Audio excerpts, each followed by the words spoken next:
Good afternoon. We will get started at 5:31. Dr. Marina, do you mind reading the mission statement, please? Certainly. Our mission, students will be challenged to become college and career ready and lifelong learners. The El Rancho Unified School District will actively partner with the community as its leading educational institution that provides a technology-rich and innovative learning environment for all students. Thank you. So we'll get started with roll call members of the floor. So we'll start this way. Dr. Marina. Present. Mr. LaFarga. Present. Mr. Contreras. Present. Mrs. Mejia. Present. And myself present, Arlene Rose. And we'll go on to item 2. Any comments on closed session documents? There are none at this time. Okay, thank you. So we'll go into closed session. We shall be back by 6:30. Thank you.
All right, good afternoon. We reconvene at 6:38. We'll move on to item A, roll call members of the administrative cabinet, Dr. Vegas. Present, Doris Soto Delgado, Present. Dean Cochran. Present. Jasmine Chavez Diaz, Present. Sila Castellon, Present. and Gioconda Rodriguez Padilla. Present. Thank you. And we'll move on to item B, Pledge of Allegiance. Do we have somebody for Pledge of Allegiance today? We do. We have one of our schools that is here, and Durfee Elementary School is here. And actually, they're doing something a little bit different in terms of how they're introducing the Pledge of Allegiance. They're having a team of their school to kind of recognize a little bit about their school. So Ms. Kay, she's going to introduce as you know, our principal, Ms. Ariata is on leave right now, and so she is going to be substituting in this endeavor. So welcome. Thank you for having us. Good evening, board members, community members, family, and teachers. My name is Alice Kaftajian, and I'm the digital learning coach and student council advisor at Durfee Elementary. Tonight, I'm here to speak about someone who exemplifies leadership, passion, and dedication. Our very own Sky Zamora. She's our student council president. She's not only a leader, but an inspiration for all of us. Her enthusiasm and commitment in making our school a much better place. Sky juggles many hobbies and interests with grace and finesse. As an elite level cheerleader, she embodies the spirit of teamwork and perseverance, dazzling us all with her incredible athleticism and spirit. But Sky's talents don't end there. She's also an artist, effortlessly bringing her creative talent to life on paper. In the classroom, Sky's passion for learning shines bright. I know, I had her as a kindergartner. Her favorite subject is math, where she thrives on challenges it presents, allowing her to tackle complex problems with ease, setting high standards for academic excellence. Beyond her achievements, Sky is a true friend and a devoted family member. She cherishes the bond she shares with her classmates and teachers, and always with a smile and a very helping hand. As our student council president, Sky leads by example, embodying the value of integrity, empathy, and inclusivity. She listens to the voices of her peers, advocates for positive change, and works tirelessly to ensure, what is she ensuring? That every student feels heard and represented. She really captures the NEU, for those of you who don't know, means No Excuses University, and the idea that after high school comes. So let us join in celebrating Sky Zamora, a shining star in our school community. May her leadership inspire us all to reach for our own goals and make our dreams a reality. Thank you and have a great evening.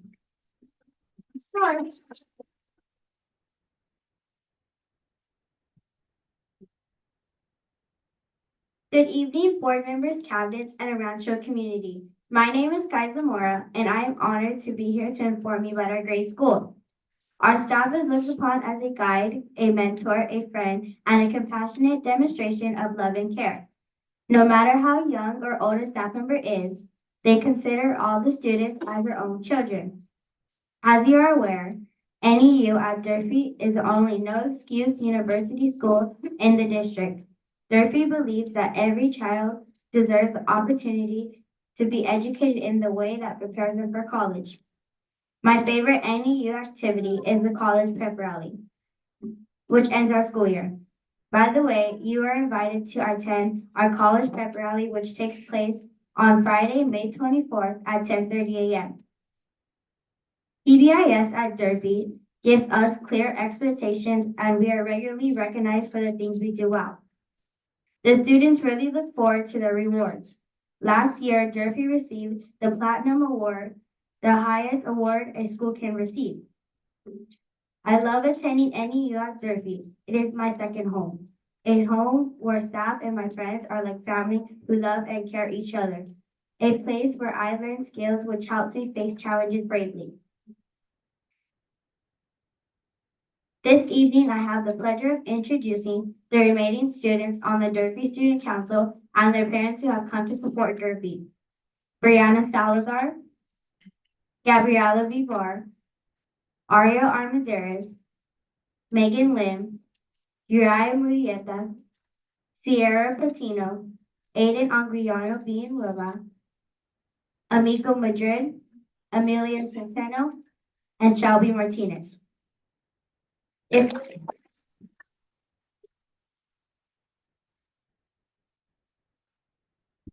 I can have everyone please stand for the Pledge of Allegiance.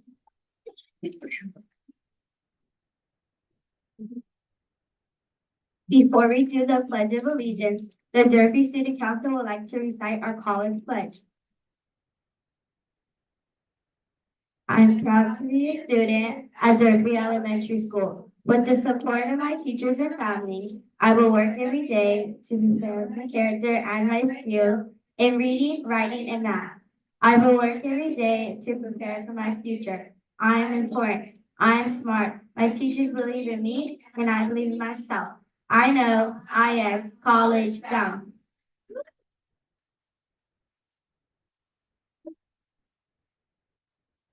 Please place your right hand over your heart. Ready, begin. I pledge allegiance to the flag of the United States of America and to the republic for which it stands, one nation, under God, indivisible, with liberty and justice for all. Thank you and have a nice evening.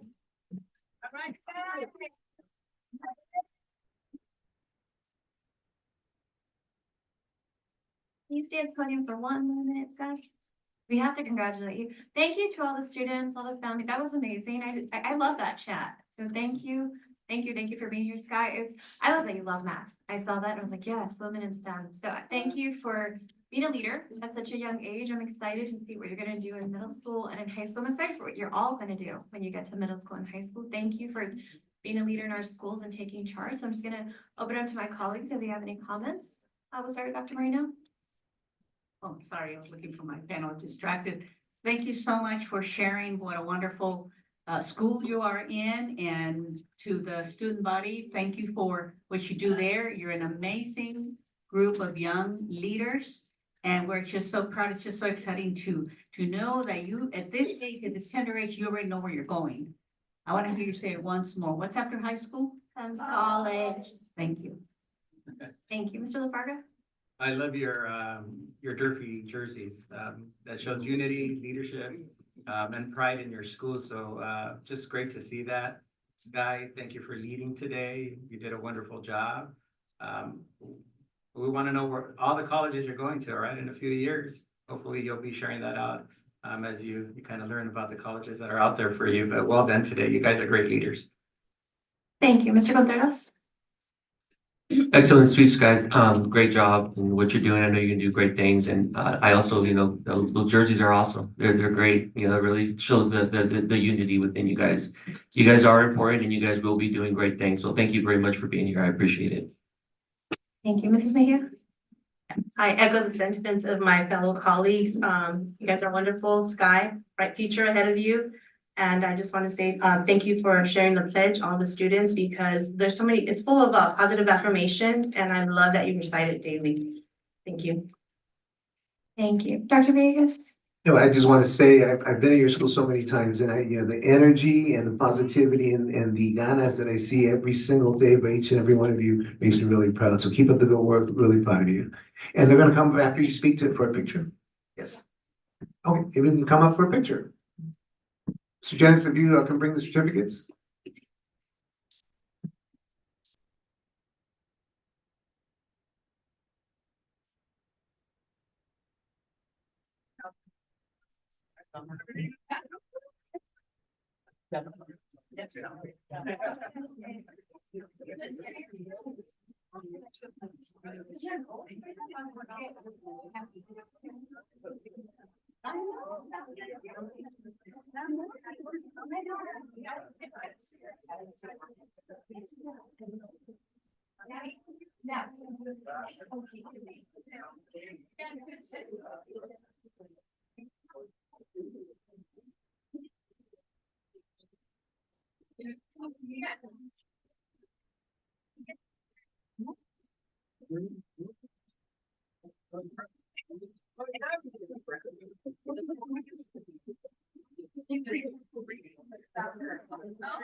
We can't see the flag, the flag banner. If you want to get two kids in the front holding it, that'd be good. Holding the banner, that'd be great. Okay, well, two, big two.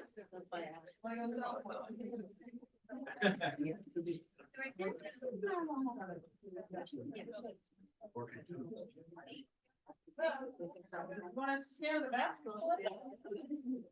You're good. You're gonna be in the.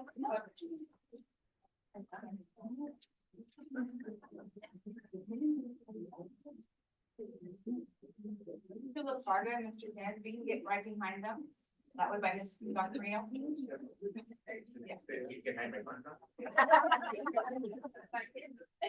Dr. Marino, just a little bit. Yeah, perfect. All right, ladies. Oh. Ready?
Yeah, I know it's a long meeting, but you're welcome to stay, but you're also welcome to go.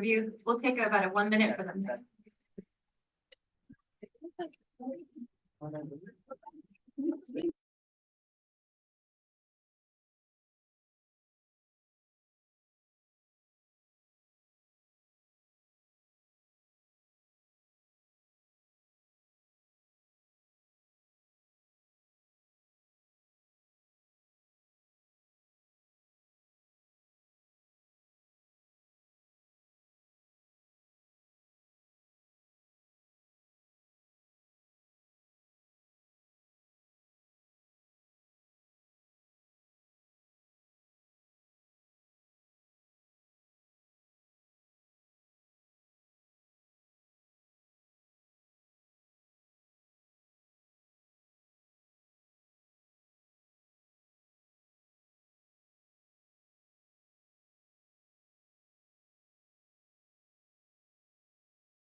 Thank you again.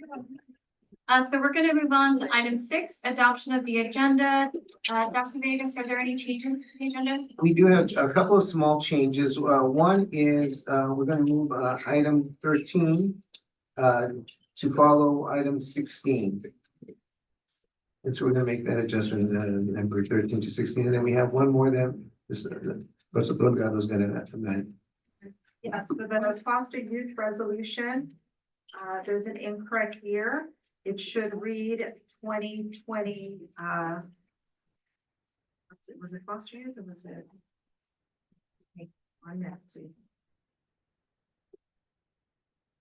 Jenny, the changes were already made, right? Is that why I'm not seeing it?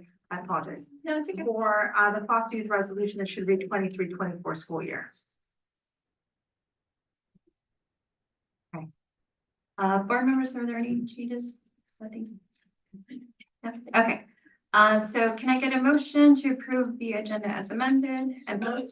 Second. Been moved by Mrs. Mejia, seconded by Mr. LaFarga. Take a voting. All in favor, say aye. Any nay? Okay, so moving, 5-0. Moving on to item 7, report of actions taken in closed session. Dr. Davis. No items to report in closed session. Thank you. Awesome, thank you. Moving on to item 8, student reports. We'll start with item A, ASB president for Rancho High School, Ms. Katie Garcia. Good evening, everyone. I'm Callie Garcia, Rancho High School's ASB president for the 2023-2024 school year. In the month of April, we ended off by celebrating our spring senior athletes by decorating and making senior night memorable. On April 27th, we had our prom at the San Anita racetrack. There were many juniors and seniors in attendance who enjoyed the night. On April 29th, ASB decorated the front of the school to kick off our Dawn Games week. On May 2nd, ASB hosted our annual Dawn Games that took place in the main gym. The juniors and sophomores were the great team, and their theme was Cartoon Network. The seniors and the freshmen were the blue team, and their theme was Real. Congratulations to the blue team on their win. On May 3rd, we held our Cinco de Mayo food carnival in the quad, where clubs, sports, and academics had the opportunity to raise money. This week is Teacher Appreciation Week. We thank all our teachers, also our staff, for all their hard work.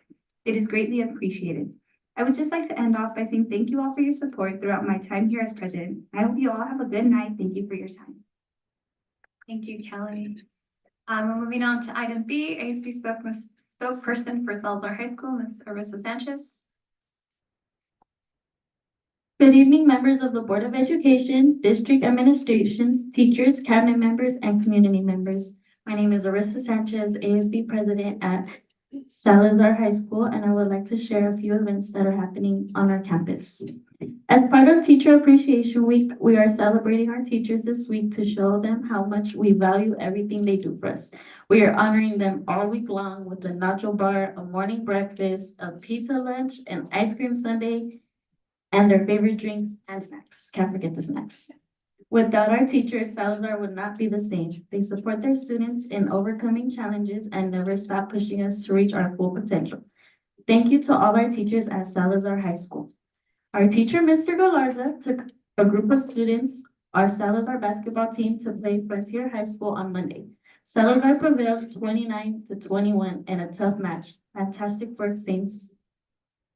Salazar will also be hosting our prom at the Queen Mary in Long Beach on Friday, May 24th.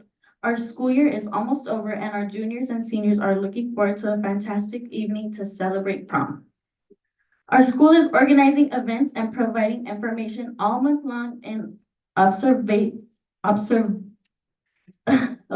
of Mental Health and Awareness Month, with the goal of offering assistance, raising awareness, and reminding everyone that there are available resources. Our senior class will be celebrating our upcoming graduation at Grad Night, which will take place at Universal Studios on Friday, June 7th. This will be our final school event as a class of 2024. We will be excited to celebrate and spend one last enjoyable evening together. Our seniors will bid Salazar farewell at our class of 2024 graduation ceremony on Monday, June 10th at the El Rancho High School main gym at 6 p.m. We cordially encourage everyone to come. We hope to see you there. Lastly, I want to express my gratitude to each and every one of you for allowing me to take part in these board meetings. My experience as an ASB spokesperson has taught me a lot. One of my favorite memories from high school will always be serving as an ASB spokesperson as well as the ASB president. These Tuesday meetings are something I will miss. Being able to represent Salazar High School was an honor for me, a place where knowing everyone there genuinely cares about the students. I feel like I'm at home. I've enjoyed keeping you all informed about all the wonderful things that are going on in Salazar. Through me, I hope you gain more knowledge about the amazing work that Mr. Sermano, the faculty, and staff at our school are doing. And for my last time, thank you and have a great evening.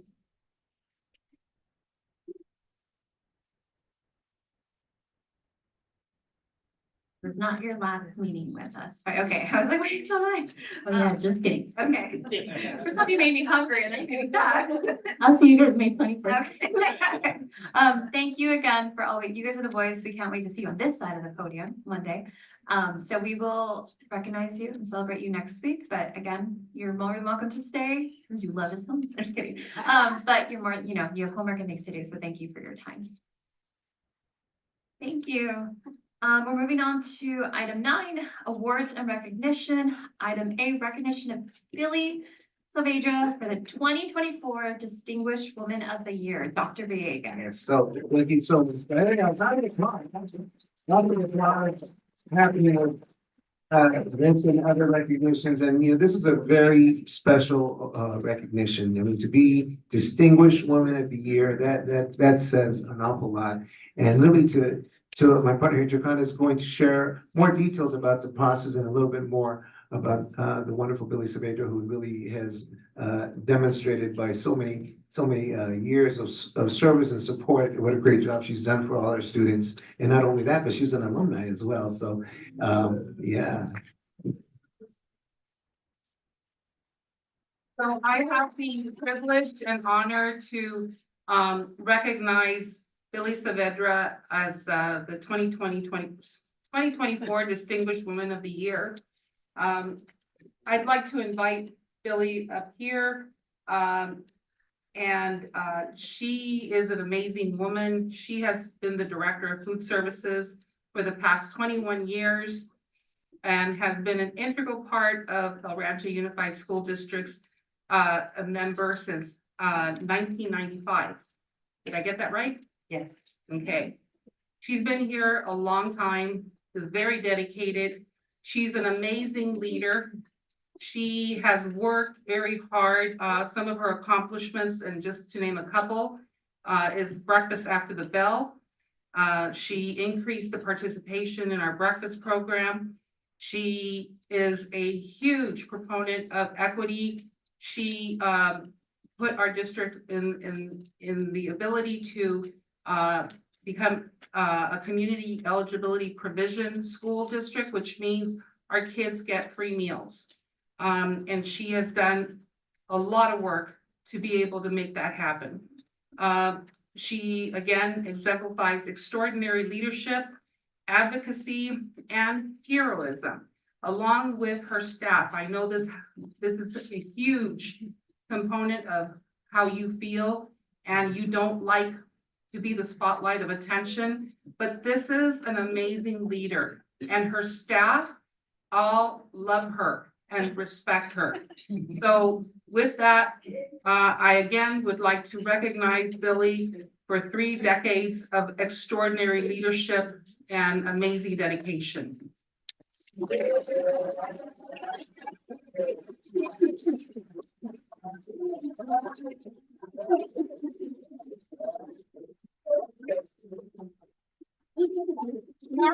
Margaret, please stand.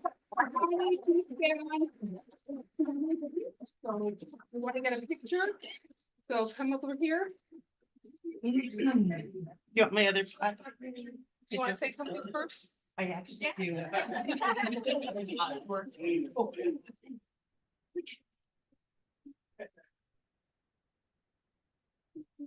like to thank the Board of Education, Cabinet, and the community for supporting our program. I want to thank my staff. I have an amazing staff. I have 70 people, over 15 kitchens, 14 kitchens, 15 sites. I wouldn't be able to do my job without having their support. I know when they get the phone call from me, they get kind of nervous. Like, oh no, what is she want? I can tell. But I have all my staff that's here and the ones that are not present. I try to always showcase what they do because they're such a fantastic staff. It doesn't matter if it's COVID, if something's happening, they're there to provide the service to our students. I wouldn't be able to do what I do without them. Thank you.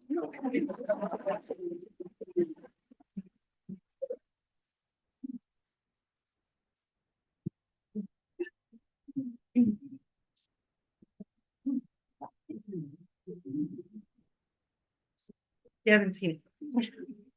Oh, it's beautiful.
Belinda. Go ahead.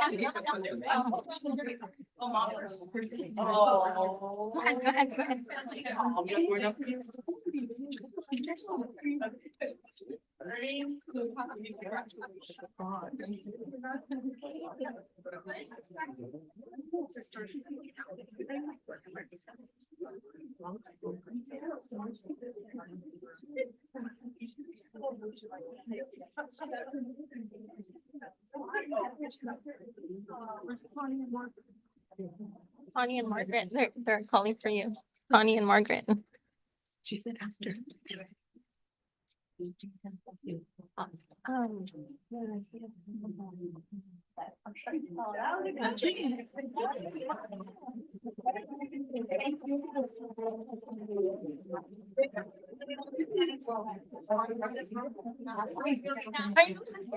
No one told me I can take a picture.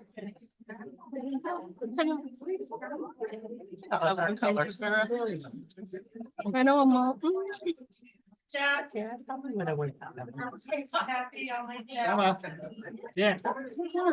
She wants the frame. Oh, hello, where am I going? Jenny, let's get some of the front. You guys want to follow Jenny? Everything belongs to her. Right? I don't want everything. Yeah. You're doing wonderful. That's Sorry, just you don't have to, if you wanna go in the back. You can. Okay. so, second you want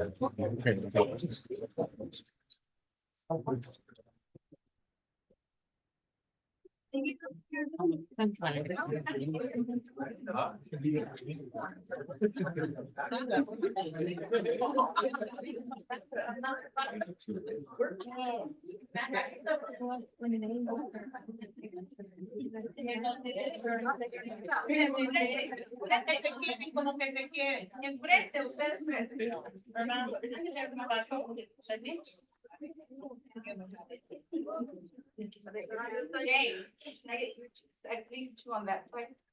One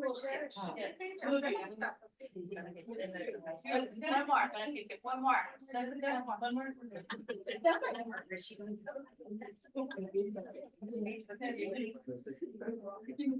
Yeah.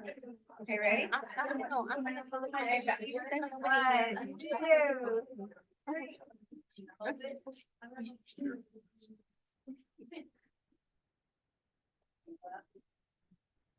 Got it.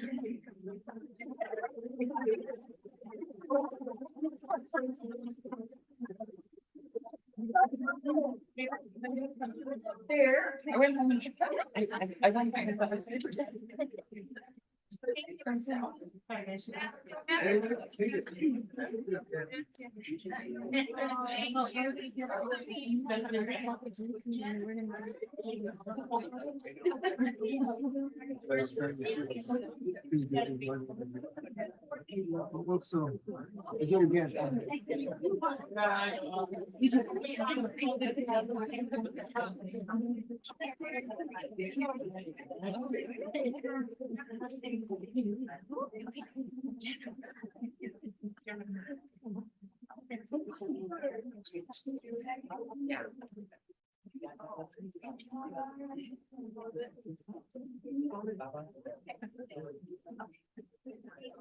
Great job, Billy.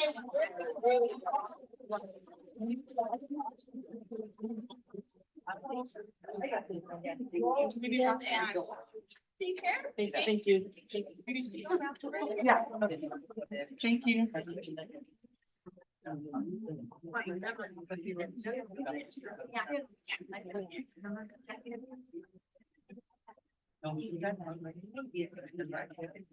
All right, and continuing the celebration, so we'll move on to item B, recognition of cafeteria workers for School Lunch Hero Day 2024. Yeah, big round of applause as well. And as they say, aún hay más, there's even more. And so, yes, this Lunch Hero Day that we just had, it goes to our cafeteria workers. And really, what a special and appropriate treat, because they are heroes. They're the one group that every student sees every single day as they walk through the cafeteria. They're the ones that give them the food and with a smile that let them know they care. And consistently, when I looked at a TED Talk that talked about the history of this particular day, it referenced how, this started because 20 years later, one of the cafeteria workers remembered this young man when he came back to his school. And that's what you do. You build those relationships, you make a difference, you make an impact on the lives of those children every single day. So I want to thank you for that. And this particular day is for you, for the Lunch Heroes. Let's give them a big round of applause. And to receive the award on behalf of the group is Connie Hernandez. So Connie Hernandez, please come on up to the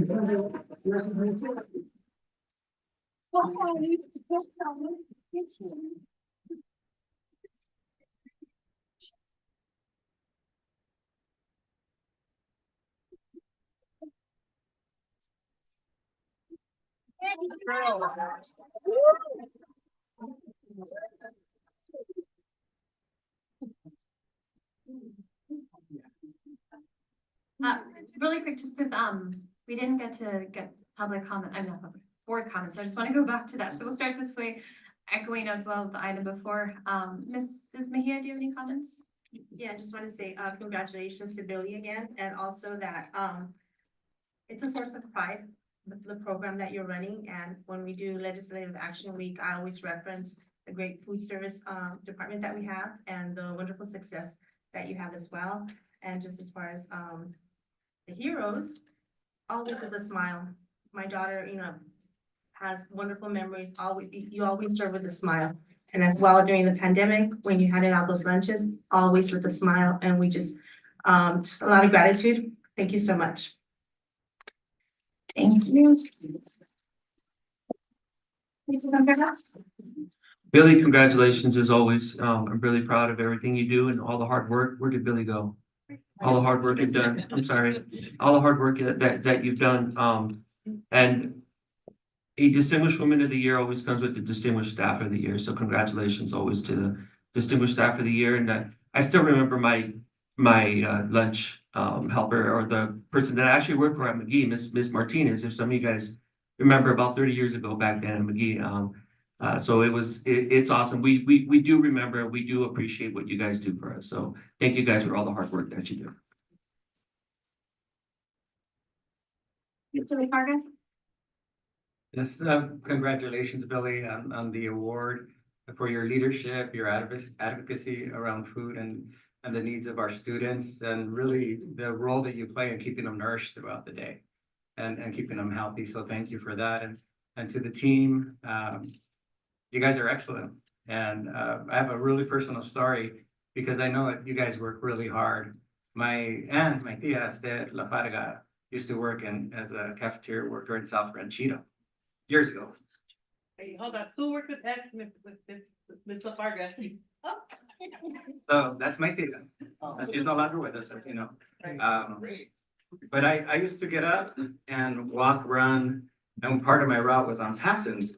And like by 5:45, 5:50, she's coming in to pull in. And I said, wow, getting up early, like one of the first people there to do the work, and just know it's very much appreciated. And that kind of goes unnoticed, right? Because everybody else comes in later, but appreciate that dedication you have for the students to feed them every day. So thank you.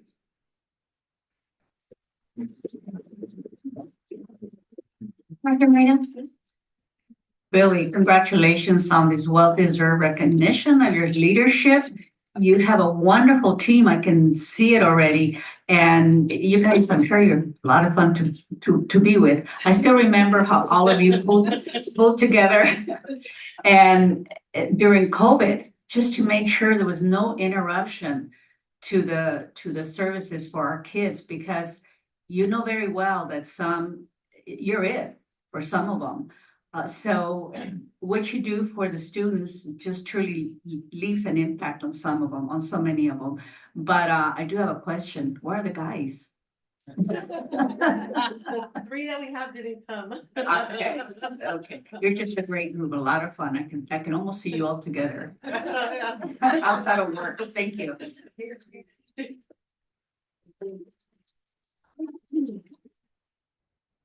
Just echoing what everybody said, Billy, you can tell you're a selfless leader. The fact that, you got Woman of the Year, that's huge, and you were thanking your staff instead of that to me tells me a lot about you as a leader and just your passion. And over the years, I've got to know you and hear, you go above and beyond. You went out and got funding. You didn't just do just your job, you got funding for the students. And so to me, thank you so much for always advocating for our students.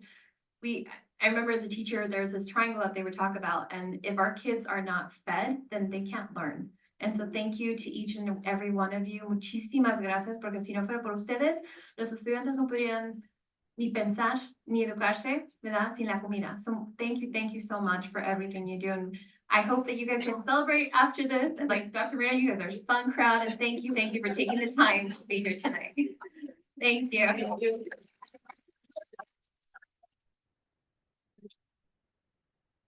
So we'll move on. We'll give you, you're more than welcome to stay, but I know if you want to continue celebrating, you're more than welcome to head out.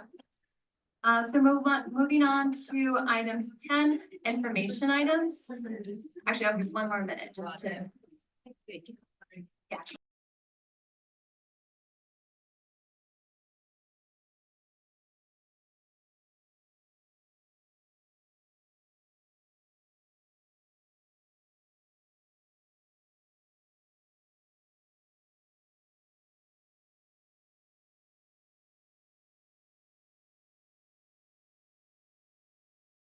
We'll get started. So moving on to item 10, information items. Item A, presentation by Amador Prado, STEAM Academy student. Dr. Villegas?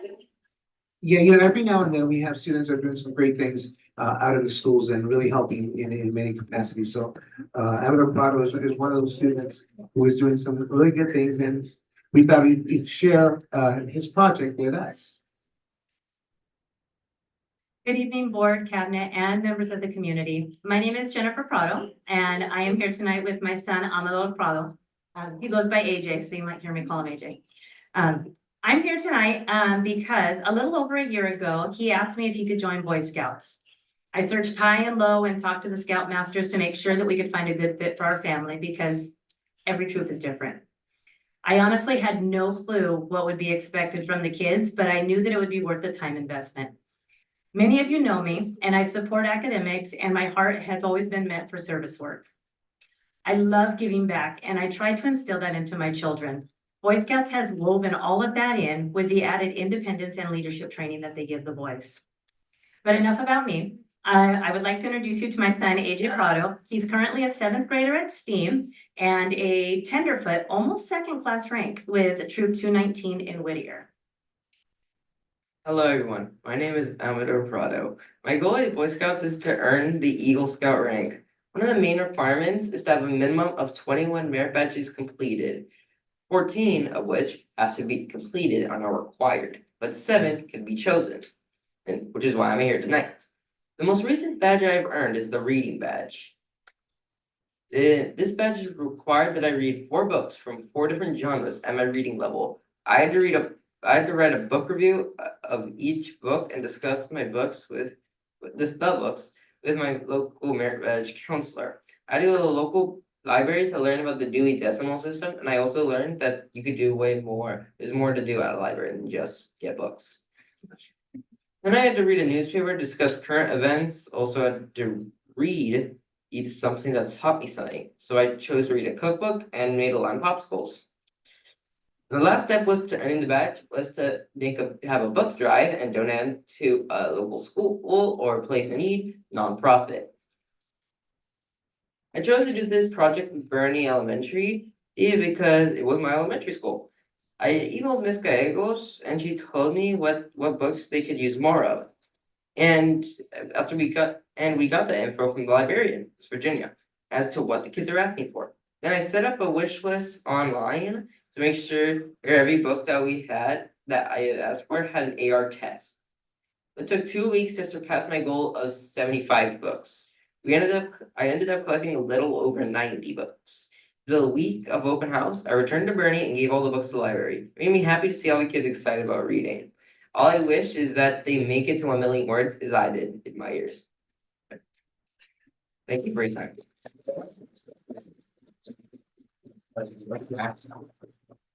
Okay, we have a couple comments. You did great, by the way. You're good. You got it over with. You're good. So we'll start this way, Dr. Marino. AJ, is that what? Okay. You are a leader and you're gonna go far. In this short period of time, look how far you've come. And congratulations, and you have a wonderful support there. Your mom. Congratulations. Thank you. Mr. Fargo?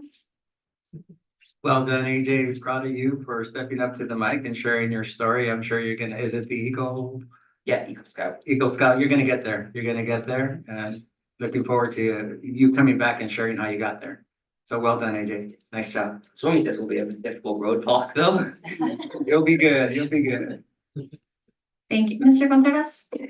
Yes, as was previously said, congratulations to the family, the Prado family. You guys are doing great things. I see what you guys do out in our community. Go above and beyond. So first and foremost, the Prado family, you guys are doing a great job. So and it shows in the upbringing. So AJ, great job. I wish I would have been a scout and done what you're doing now. You're doing great things.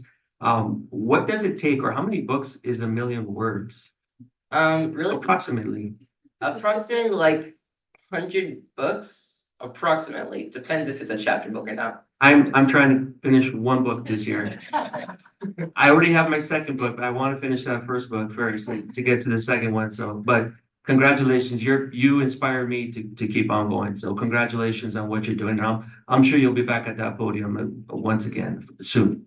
So thank you for everything that you do, AJ. Thank you. Mrs. McGee? Congratulations, AJ. I love that you have a big goal of becoming an Eagle Scout. You got this. You will do it, especially with the support of your mom and your family. You got this. I love your goal, your project as well for reading, and I'm super happy and excited that you discovered more things at the library because there's so many possibilities there. Just thank you for being the great leader that you are and continue to work hard. You will go far. Thank you. Thank you. Again, it takes a lot to come onto the podium, right? Like but you did great. You did wonderful. Yeah, no, but you did great. You can now tell the fact that you saw an issue, right? That there was a lack of books at Bernie and you did something about it. You didn't wait. To me, that says the amazing leader you're gonna be. I hope one day you come over here and, and I can see how, because I know your mom, she saw an issue and she always goes for it. So I can see that I love that you guys are being proactive in the community and you're helping. So thank you again for coming and thank you for everything. Dr. Vegas, do you want to say a couple words? No, I think it's been said, it takes a lot of courage to be there and really feeling that void of, and I saw the books and I saw the library and I saw how, everyone's benefiting from that. So congratulations on that and keep it going. I understand what they're going to now. To keep on going on the thing you just said. I forgot. I completely forgot 90%. No, you're fine. You did great. Thank you so much. Thank you. Do you guys want a picture as well? No. So you can remember.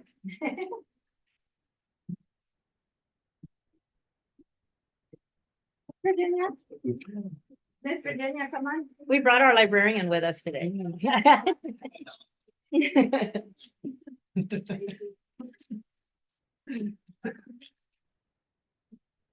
We brought our lovely librarian.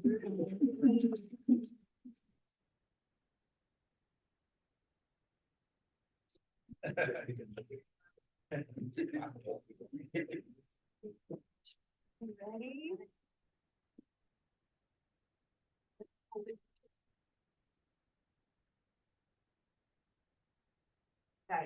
you. No, I got a picture.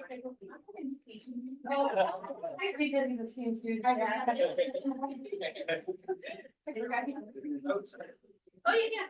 Sorry. You sit here. Hold it, hold it. Thank you.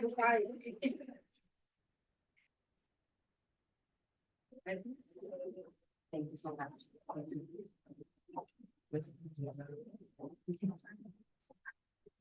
Okay, moving on. It's just a great day. I love it.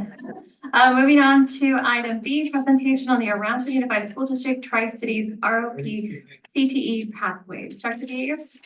Yes, yeah, today, we're gonna hear a little bit about our partnership with the Tri-Cities OP that provides the CT, which is Career Technical Education programs that we offer here in our district. And so we're gonna get an opportunity to hear all of the different options that our students have currently here at El Rancho High School and at Salazar. And we're also going to learn just a little bit about the possibilities of the different pathways that are available. And so we have some of our partners from Tri-Cities. So would you like to introduce them? So we have Rochelle O'Hara and Daniel Barajas, who will be presenting on our different pathways. AJ is a tough act to follow. He's gonna be a great leader.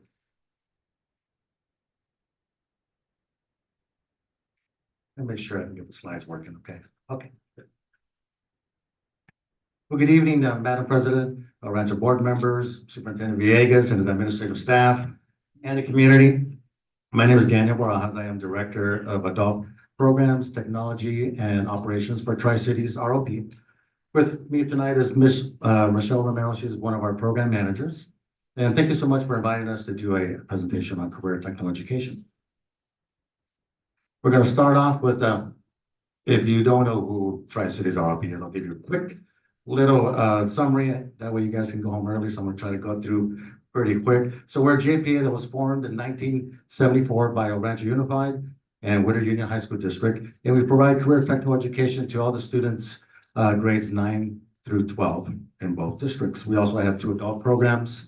One right across the street at the adult school, we have nurse assisting, and we also have dental assisting down the street at Pioneer High School. Like a local education agency, we have a mission statement also, which kind of guides us on our decisions, and everything we do is in alignment with our mission statement. I'll read it pretty quick. Our mission statement states that Tri-Cities prepares students for college and careers by offering excellent career technical education, leading to employment, industry certification, or post-secondary education. So what is career technical education? I see it as like vocational education version 2.0. Back when I was in high school in the 80s, we had like wood shop, we had metal shop, home economics. You know, now you move forward about 30 years, now you start integrating academics with the industry trade skills. So vocational education started evolving and now it's focused on like high skill, high wage jobs. And really the main purpose that I feel of career technical education is to allow students to explore careers, explore choices. That way, when they graduate, they have a better sense of what they want to major in, what they want to do. We don't want them going into a university and kind of spinning their wheels there, and then coming back and trying to reinvent themselves. So with career education, they can, if they want to be a doctor, they can take some of our medical classes and learn about medicine and determine if it's something they really want to do, right? And we have other pathways that allow students to accomplish that. Benefits of CTE.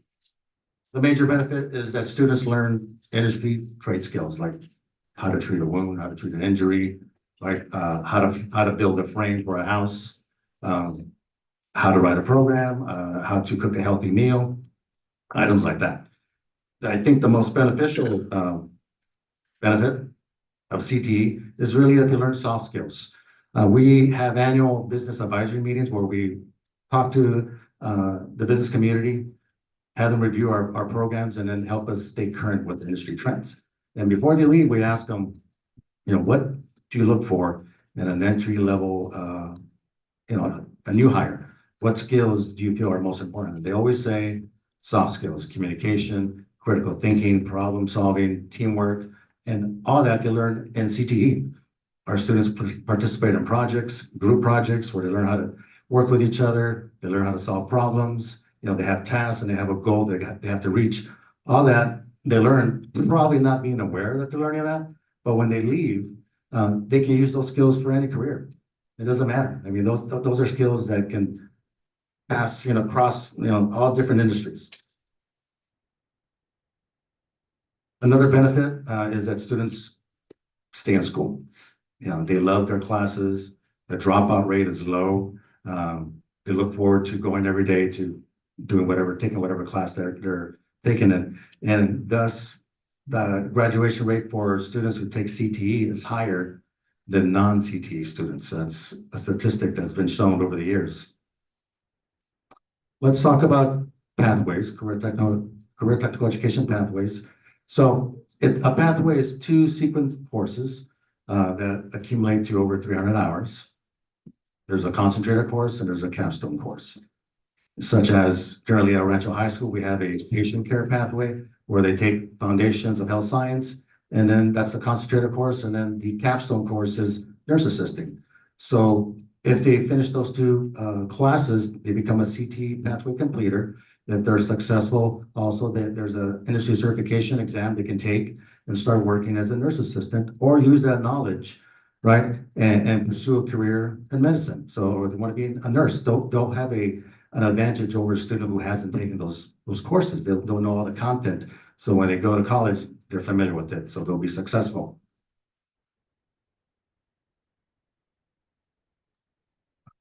CTE pathways that are available right now at Rancho High School, we have health science and medical technology, we have building and construction trades, and we have hospitality, tourism, and recreation. We're going to talk more about which courses fit into those pathways a little bit later in the presentation. This slide is an informational slide. These show the most sought after industries that have the most job openings. This is data that's gathered from the EDD, the Bureau of Labor and Statistics, Cal Jobs, and consistently, probably over the last 10, 15 years, healthcare has been usually the industry that has the most, job openings. So a lot of our classes are related to healthcare. We have a lot of medical classes, followed by business and finance, education, marketing, sales and service, IT jobs, manufacturing jobs, and transportation and warehousing. We also have some student learning objectives. So this is what we want every student to achieve that takes one of our programs. Like I said earlier, be an effective communicator, listen, speak, write clearly, understand and be understood, problem solving, critical thinking skills, and most importantly, to develop skills to transition into post-secondary career technical education or the workplace. We have some data here that Ms. Romero will probably go through the next slides and share some data from the programs over at the high school.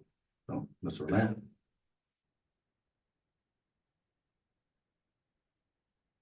Good evening, everyone.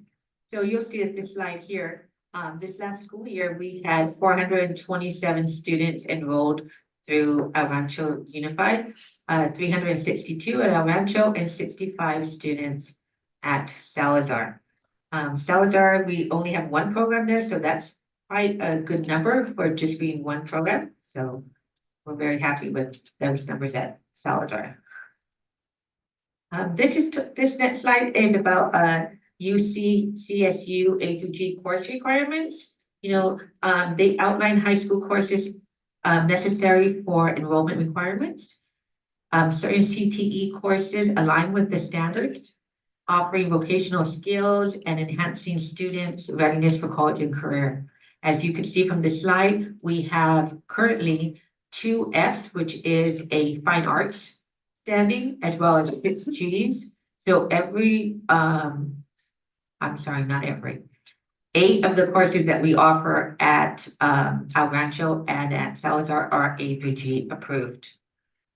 The only ones that are not are like construction as well as CNA, because CNA is a state mandated course, so it cannot be A through G approved. This slide here represents our enrollment by industry sector. You'll see that we currently have 68 students enrolled at El Rancho in construction. Culinary is very popular, as you can see, with 138 students. And then HSMT, which is Health Science and Medical Technology, has 221 students.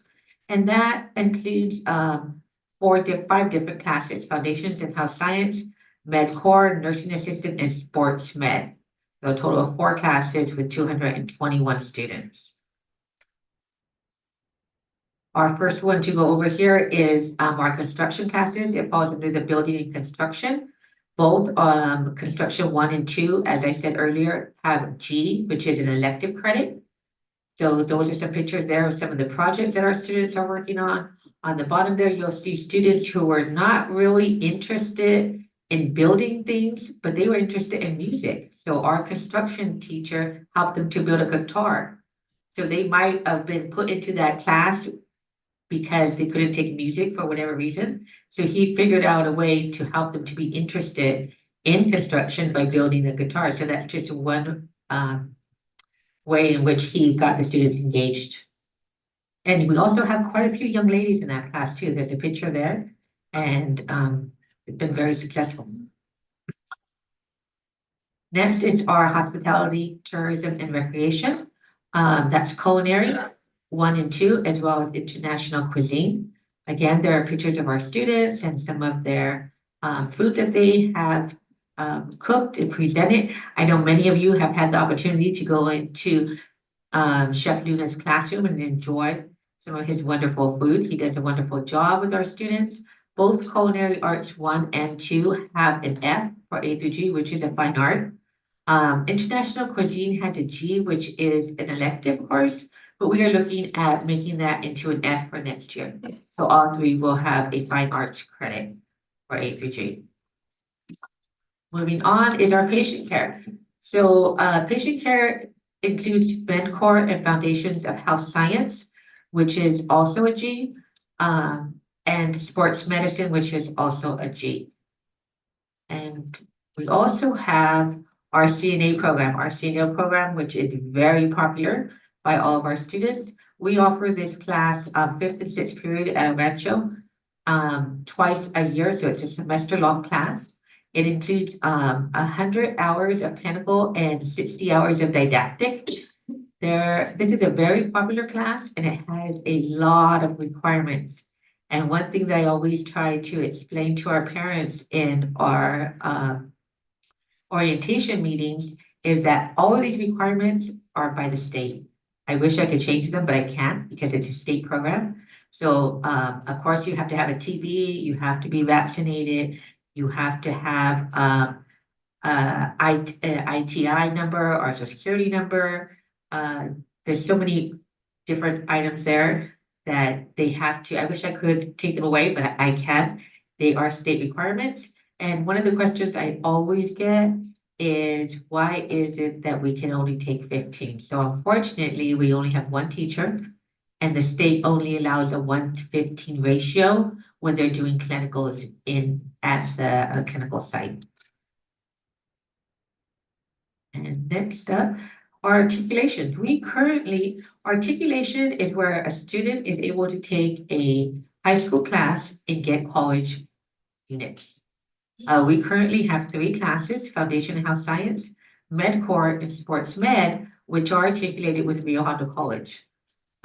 These 3 courses save an average of $300 per course for the students. If a student was to take Med Core, for example, and then Sports Med, that's 6 units at the community college. And the good thing about these is that it's also transferable. So you could transfer these units to any community college that you choose to. Another good thing is that if you leave, if you don't go to the community college right after high school and you go back to the community college, we all know how impacted community colleges are, and many times it's very difficult to get the classes that you want. But these 6 units allow you to go in as a continuing student and not as a new student, which is very important when you're a new student and you look, by the time a new student is able to register, everything's closed and you get so discouraged and you're like, oh, there's nothing open. But if you're able to come in as a continuing student, you could be registering before hundreds of other students who have never been there before. So that's another benefit of our articulations. And we are always looking at expanding our articulation agreements. We are currently looking in expanding culinary arts with Rio Hondo. And then we'll move on to Ruben Salazar. So we do have one patient care pathway there. We offer it in four periods, and it's med core and sports med. Each also have a G ranking for A through G. And we have Myra Campos, who is our college and career pathway advisor, who next year will be assigned there 1 day a week permanently. And Ms. Campos always also serves as our CCPA at El Rancho High School. You know, she is located in the College and Career Center, and she provides career planning, college exploration, employment preparation. All year, she helps students with resume writing, if they want to articulate, if they're doing articulation, job skills, even life after high school, you know, helping them to understand what it's going to be like when they leave high school, helping them to understand the importance of building those skills now, and also helping them understand how short high school really is. And before you know it, you're an adult and it's no fun. That's what I tell my students all the time. So Myra, as I said, is housed at El Rancho High School. Next year, she'll be there 4 days a week and 1 day permanently at Salazar. And then we're going to talk a little bit about Paxton Patterson Labs. So this next year, we will be offering Paxton Patterson Labs at North Park Academy as well as Rivera Middle School. So Paxton Patterson Labs are career exploration ready labs. And they are designed to be, they're designed in a way that they're all done simultaneously. So I like to say it really takes kind of a jack of all trades. You have to have a lot of different interests as an instructor because you're doing all the labs simultaneously. So it could be that you're doing culinary and you're doing business and you're doing forensic science and you're doing robotics and you're doing veterinary medicine. And the way that they're designed is to take place over a 2 or 3 weeks course. So every 2 students will be in one lab at a time. But can you imagine 15 labs going at once and 30 students? This, I need help with this, I need help with that. And you have to know about all these different things. So you could be doing 3D printing, you could be doing flight in drones, you could be doing mental health, you could be doing personal finance. And they're all being done simultaneously. So at the end of the year, the students have went through 15 to 20 different labs and learned a little bit about various careers. So it's a way to help them to prepare when they go to high school and say, okay, you know what, I really liked when I did veterinary medicine, or I really liked when I did forensic science or culinary, maybe whatever they chose. It helps them to plan for when they enter college. I'm sorry, when they enter high school and hopefully college. And that's it for us. Thank you. Thank you so much. So we probably have some questions and comments, but thank you so much for the presentation, for explaining CTE, what we're doing, and just getting a little bit more details. So I'll start this way. Mrs. Mia, do you have questions or comments? Thank you for a wonderful presentation. Wonderful to see you both here today. And I just want to share real quick that Tri-City CRP is a wonderful partner and that they just received their WAC accreditation. So I just want to share that and congratulate you. Thank you. Yay. So I'm really excited about the Paxton Labs because our kids are going to be able to explore careers hands-on, which is really neat. So my question would be, how are we going to align that with the high schools? I know, for example, you're doing drones And definitely, Salazar is in need of more, pathways, so those are my questions. Well, I can start off by saying that once we can definitely have a conversation with Ms. Chavez, right? And review what's, you know, if you're interested in having a pathway that leads to a certification, right? We're always looking for certification, right? Or going into the workplace or having, you know, or using that knowledge to go major a career in college. It takes some investigating, it takes some finding the right teacher, finding the right facility, getting equipment. So there's a lot of factors involved in setting up a pathway. And first, we got to start off with probably having a conversation with Ms. Chavez and maybe the principal of Salazar and determining what is the best pathway that is feasible for that location. When Rochelle and I worked together, when we started the Rivera Paxton Patterson Lab, and the first thing we did is identify the pathways that we have at El Rancho and chose those modules first. But we knew with about 30 kids, 32, that would only be about 8, and we needed to choose additional modules. So then we started adding drones, mental health, forensic. At North Park, we're adding cosmetology, we're in a few others. So we definitely have the ones that will feed into the high schools, but then we also wanted to add other ones that we knew students were interested in. In terms of Salazar, what are the goals that we have to have for the LCAP is going to be the equity multiplier. And based on the feedback that we've gotten from Salazar and from our different educational partners, we just had to have a conversation right before the board meeting started, is we want to add a second CTE pathway. So now the conversation is sitting down with Salazar, both the staff, the students, and the administration, and seeing from the different pathways, what is the most beneficial for our students. And choosing that and working with Tri-Cities to see what is available and what we can bring in terms of the facilities, in terms of staffing. Thank you, and that's wonderful to hear. My other question is related to the CNA. I know that's super impacted. What can we do to add another instructor so that more students will have that opportunity as well?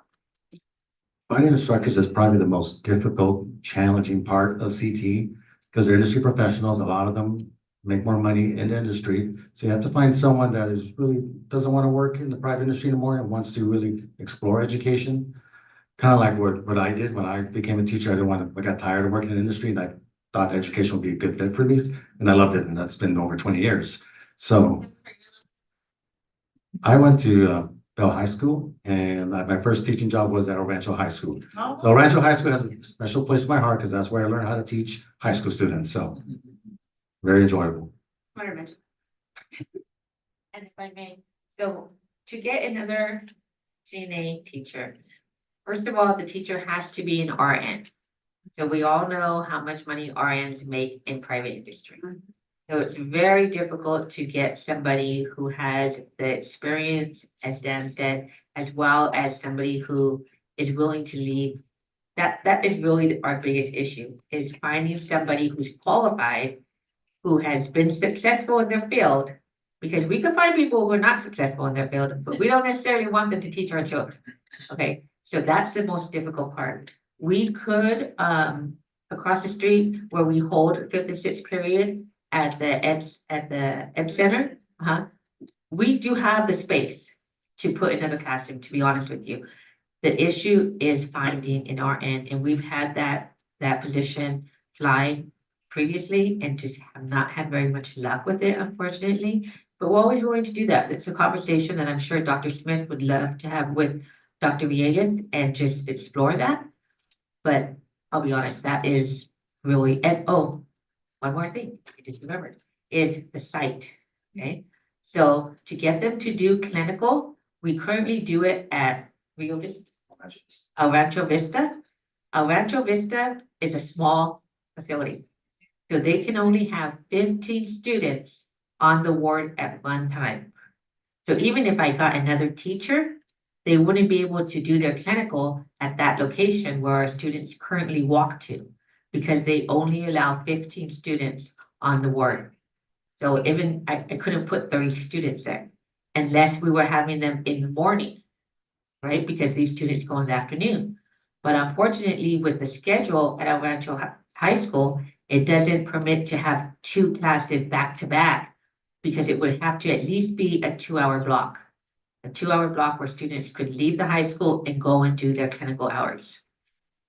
It's just the way that it's designed, unfortunately. Thank you. Thank you. Mr. Contreras?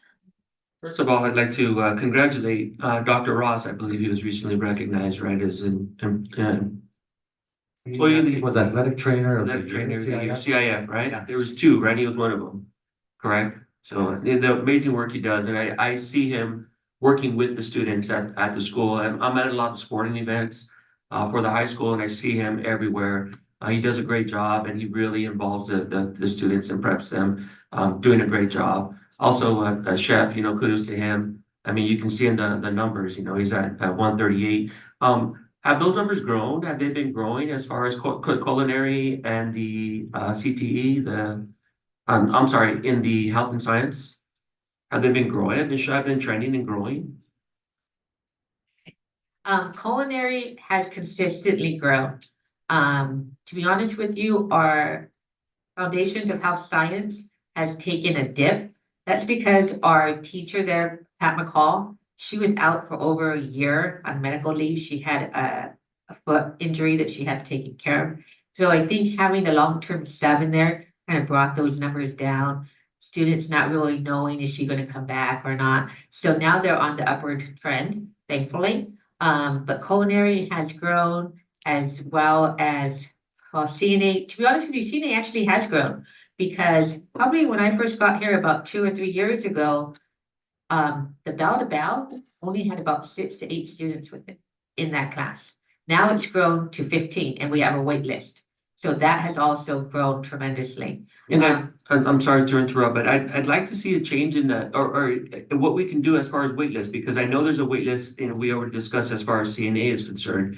But what are other possibilities? For example, with CNA, can we get another course that is not necessarily the CNA course, but maybe a prep course for that, and to maybe not necessarily separate, but you know, try to get the cream of the crop to get to that 1 through 15 through that's there, so that we can have a higher success rate and still offer an opportunity for the other students that are waiting. Because it hurts me when I hear that there's a waiting list and they're not allowed to do it. It's something that they want to do, and you know, it's not our obligation, but we should look into other opportunities and possibly other classes, or we can create another course, maybe like an AB course or something that we so that we don't just turn them away. Do you understand what I'm saying? I do. So a concentrator course, because CNA is considered to be a capstone.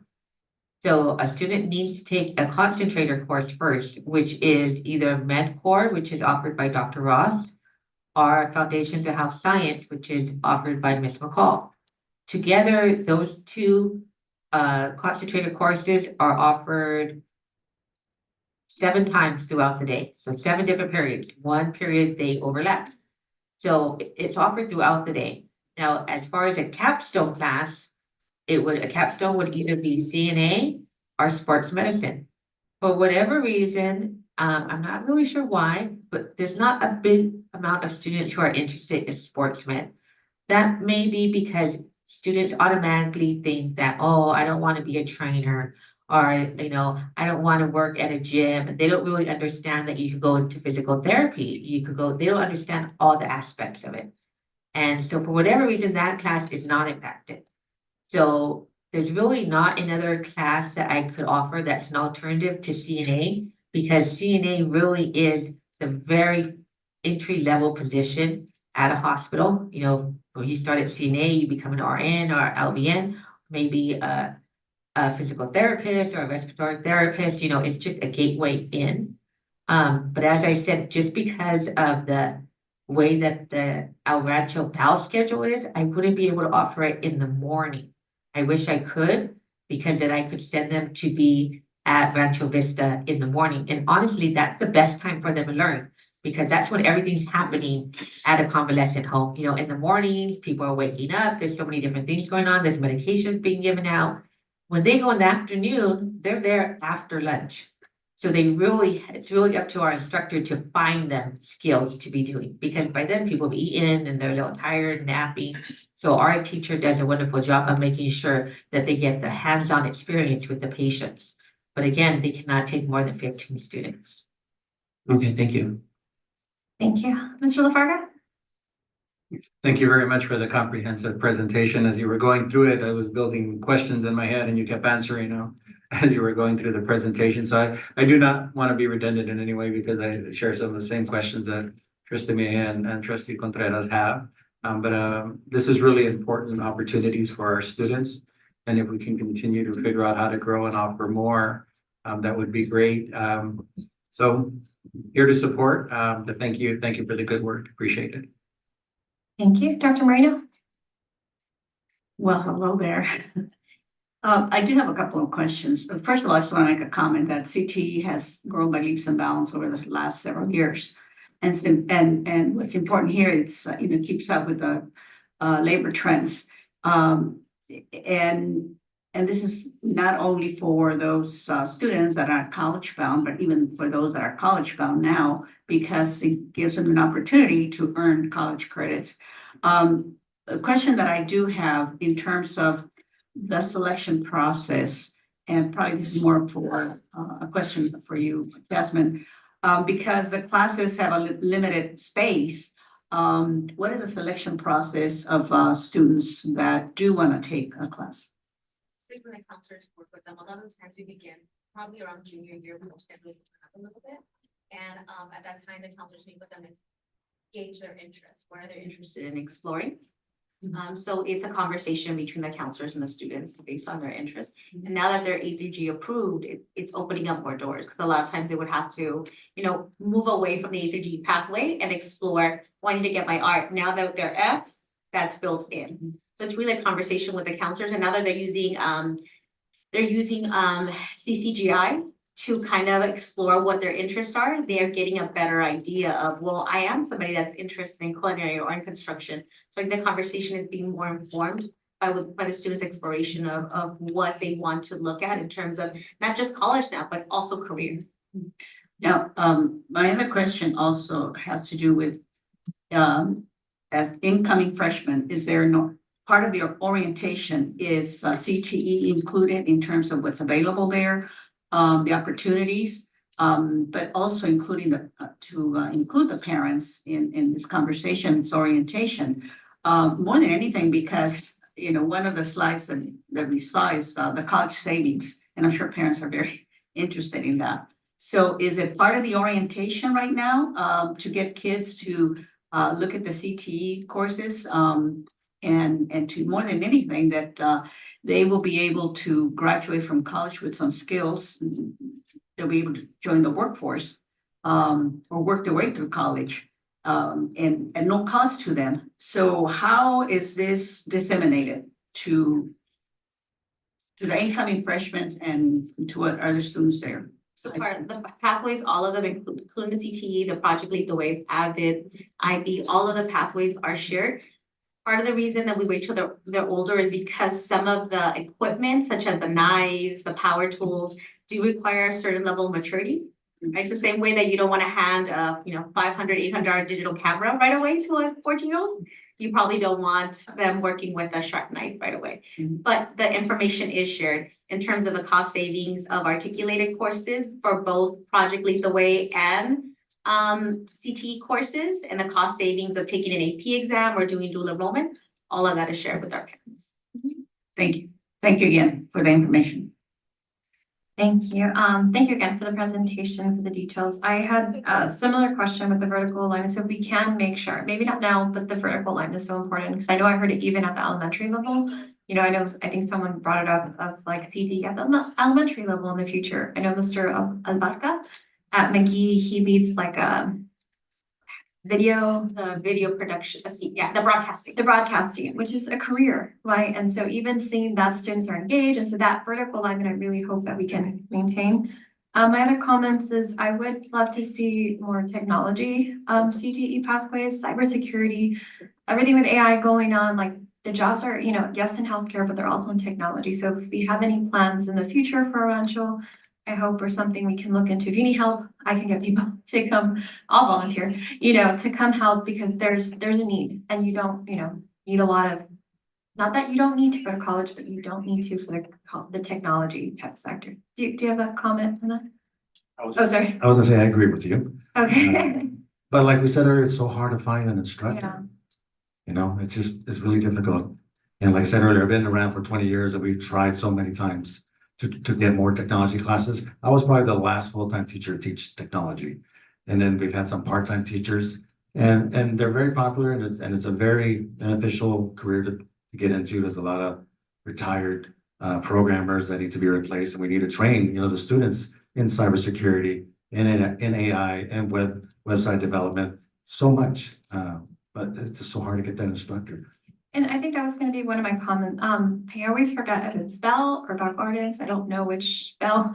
But they have a partnership amongst the high schools. So even if, let's say, for example, we can't get the instructor, we have only one instructor for culinary.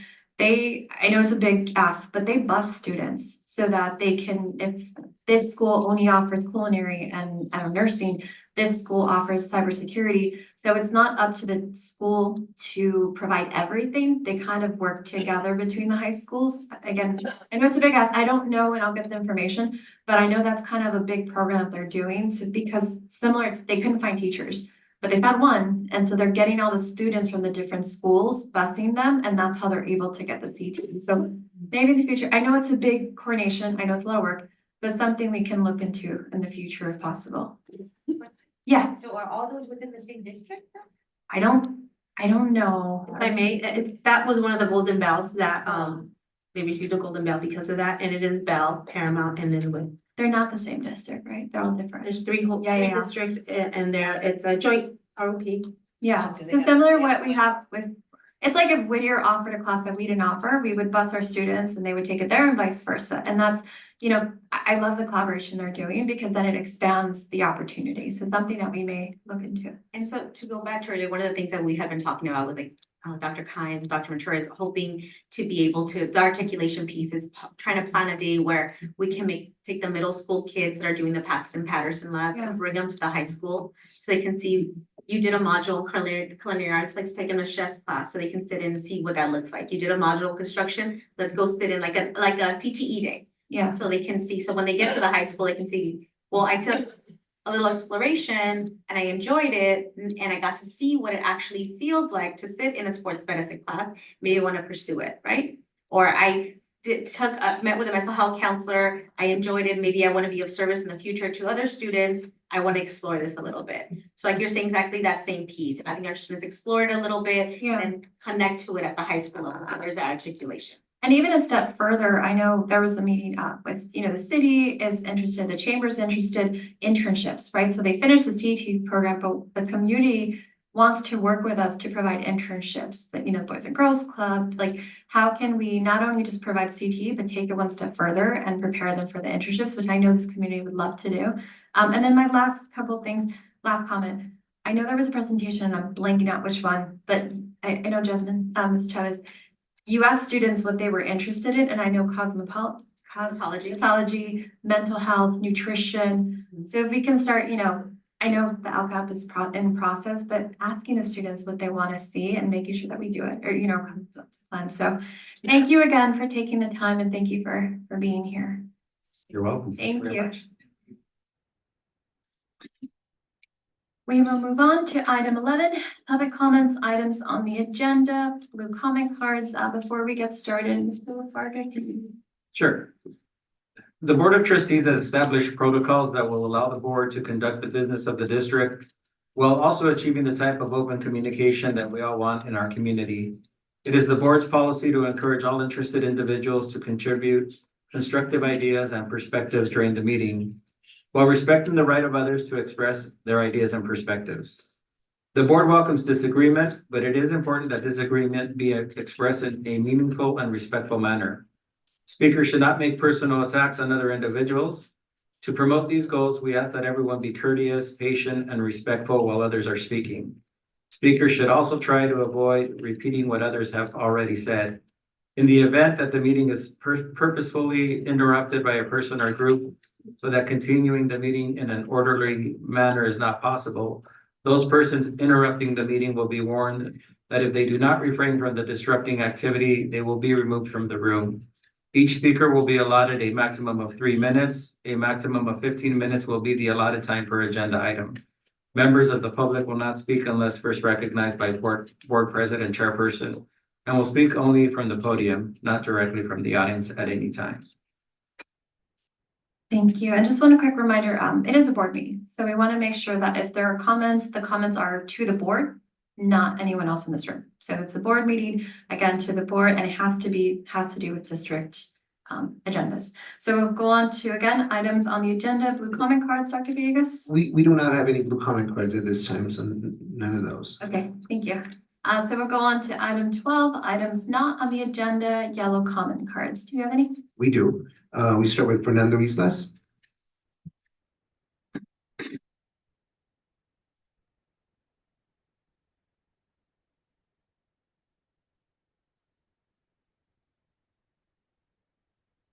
Good evening, as you all know me already. My name is Fernando Islas, for those that don't. I want to start off by putting on record that I feel you guys going through your presentations first and leaving public comments to the end is strategy to suppress us, to tire us out. So I'm going to demand that moving forward, you guys make public comments first before your presentations.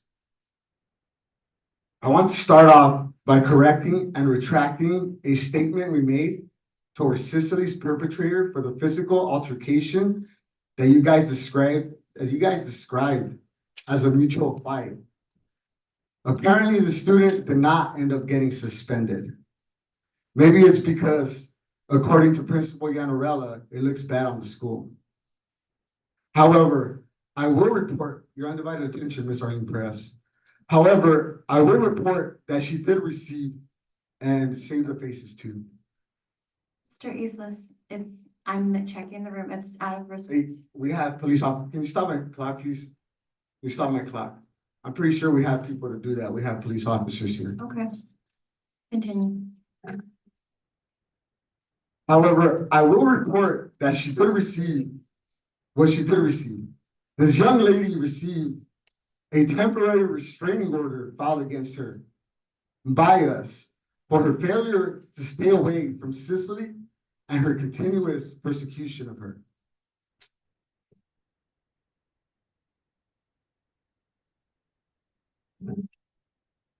Now, I'm going to read the written objection that we filed with your grade appeal.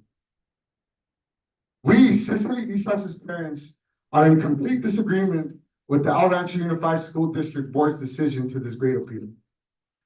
We are appalled, to say the least, by their decision. During public comment at the April 2nd, 2024 ERUSD board meeting, Mr. Islas publicly disclosed to the board that the superintendent, Marco Villegas' lack of effort, lack of motivation, and lack of knowledge of his role to competently and thoroughly investigate this grade appeal matter. During a meeting with Superintendent Villegas on January 29, 2024, he made statements to us such as "some things are out of my hands" and deferred the situation to the board, as we feel at the time that he did not want to make a decision on this matter. During this meeting, Ms. Soto Delgado, Student Services Director, was the one to inform him that he had the authority to change this grade. Moreover, when we requested secondary a formal process to the appeal through the superintendent, her response was that he had already made a decision. Mr. Islas, I'll give you one more minute because I did stop you. So we'll just give one more minute.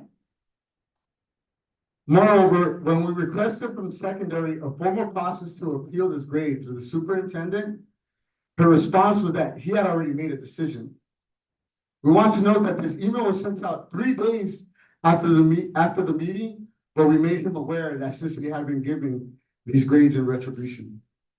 We do not believe that was sufficient time to conduct a thorough investigation if one was ever conducted. Oh, where's my minute? You know, I'm still at 0. I have it on my phone. You have 30 seconds. In the letter with the grade appeal decision by the board sent to us March 21, 2024, the board stated that Sicily was involved in a mutual altercation during class. We are in complete disagreement and are convinced that this statement is inaccurate. We challenge its validity. You have 5 seconds, Mr. Easton. As noted in Ms. Soto Delgado's findings, dated January 18, 2024, which we provided to the board in our timeline with our. Thank you, appeal. Mr. Easton. We went over the minute. I respected it. Thank you so much. Under Exhibit P, first Mr. paragraph and Easton, second. we have to, we have You can have to, my time. You can have my time. Anthony, you can have my time. okay, that's okay? Okay, give me 1 second. Can we restart? Okay, can we restart it in the back? Okay, thank you.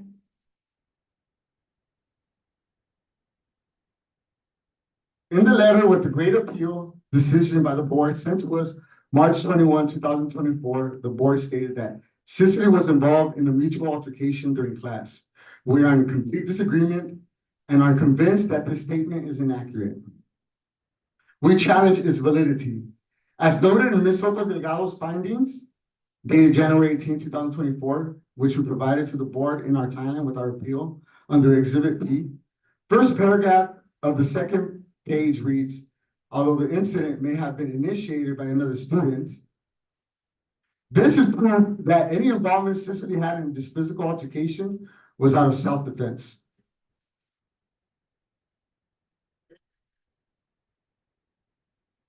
When her teacher, the individual assigned to monitor the students, and the one who gave her this bad grade was nowhere to be seen. However, the board chose to single in on this one inaccurate accusation.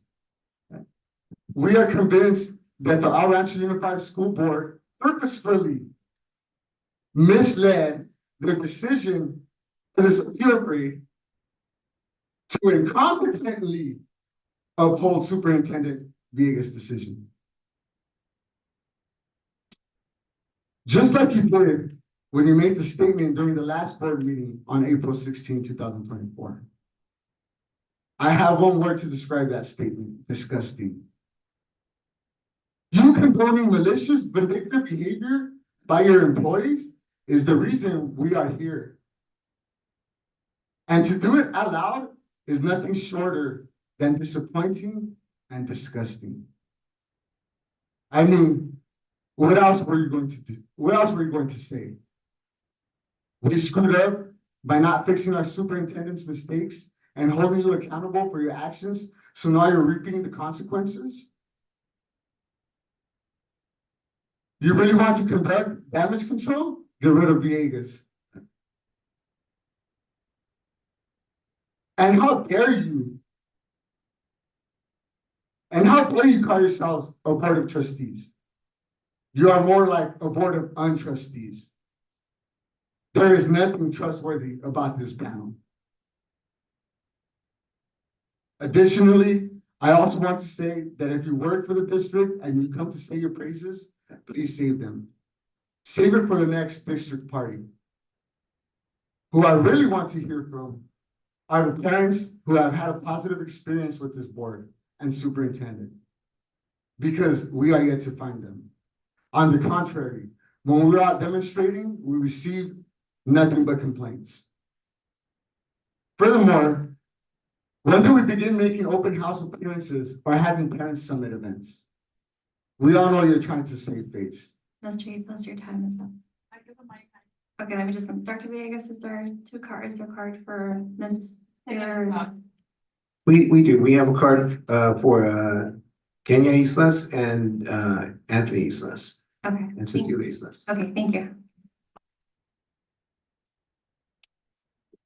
Like I said before, there is no saving face. The damage is done. How dare you hold a parent summit while our district is in turmoil?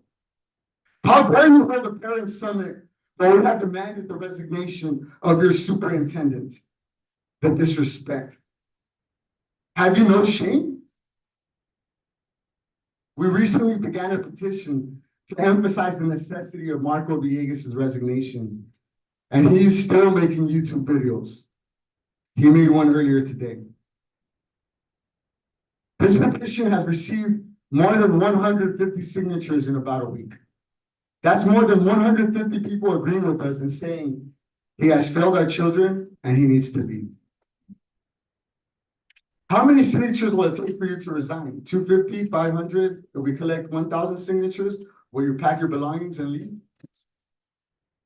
I also want to quickly address a letter I received dated May 1, 2024, by your legal counsel, Joseph R. Sanchez. This is going to be good because last time I was here, he made faces at me, like the undisciplined goof that he is. Mr. Reese, we have to be respectful. This letter was in response to a complaint I filed on Rivera Elementary first grade teacher Don Gaitan. In this letter, he wrote, "We watched the video, not clarifying who we was, and determined that Mr. Gaitan did not engage in any inappropriate behavior. Under your district's policies, all personnel under code CF 9271 have to follow, quote, the governing board expects district employees to maintain the highest ethical standards, to follow district policies and regulations, and to abide by state and national laws." And it continues with, "Employee conduct should enhance the integrity, the goals of the educational program." Well, I don't think addressing a person exercising their First Amendment right with "you are embarrassing yourself" falls under maintaining the highest ethical standards. And it definitely isn't conduct that is enhancing the integrity of the district and the goals of the educational program. Mr. Sanchez also went on to say Mr. Gantano was walking on a city street and I confronted him in an aggressive manner, causing him to feel uncomfortable and afraid. Don't talk over me. You have about 30 seconds. First of all, I did not confront Mr. Gaitan, and my interaction with him was never aggressive. He was the one who initiated engagement with me with his unprofessional and disrespectful statement. He was also not uncomfortable or afraid, as anyone can bear Please wrap witness it to up, the Mr. video Islas. we sent in the You have 10 seconds. video we sent with the complaint. Mr. Gaitan not only keeps a stupid. Thank you, Mr. Islas. We gave you more than enough time. Thank you so much. But turns Thank around, you so much, Mr. Islas. Moving on to the next. come back and be confrontational. Thank you, Mr. Islas. We continue. Thank you. Dr. Villegas, do you have another one? We do, Cecilia Islas.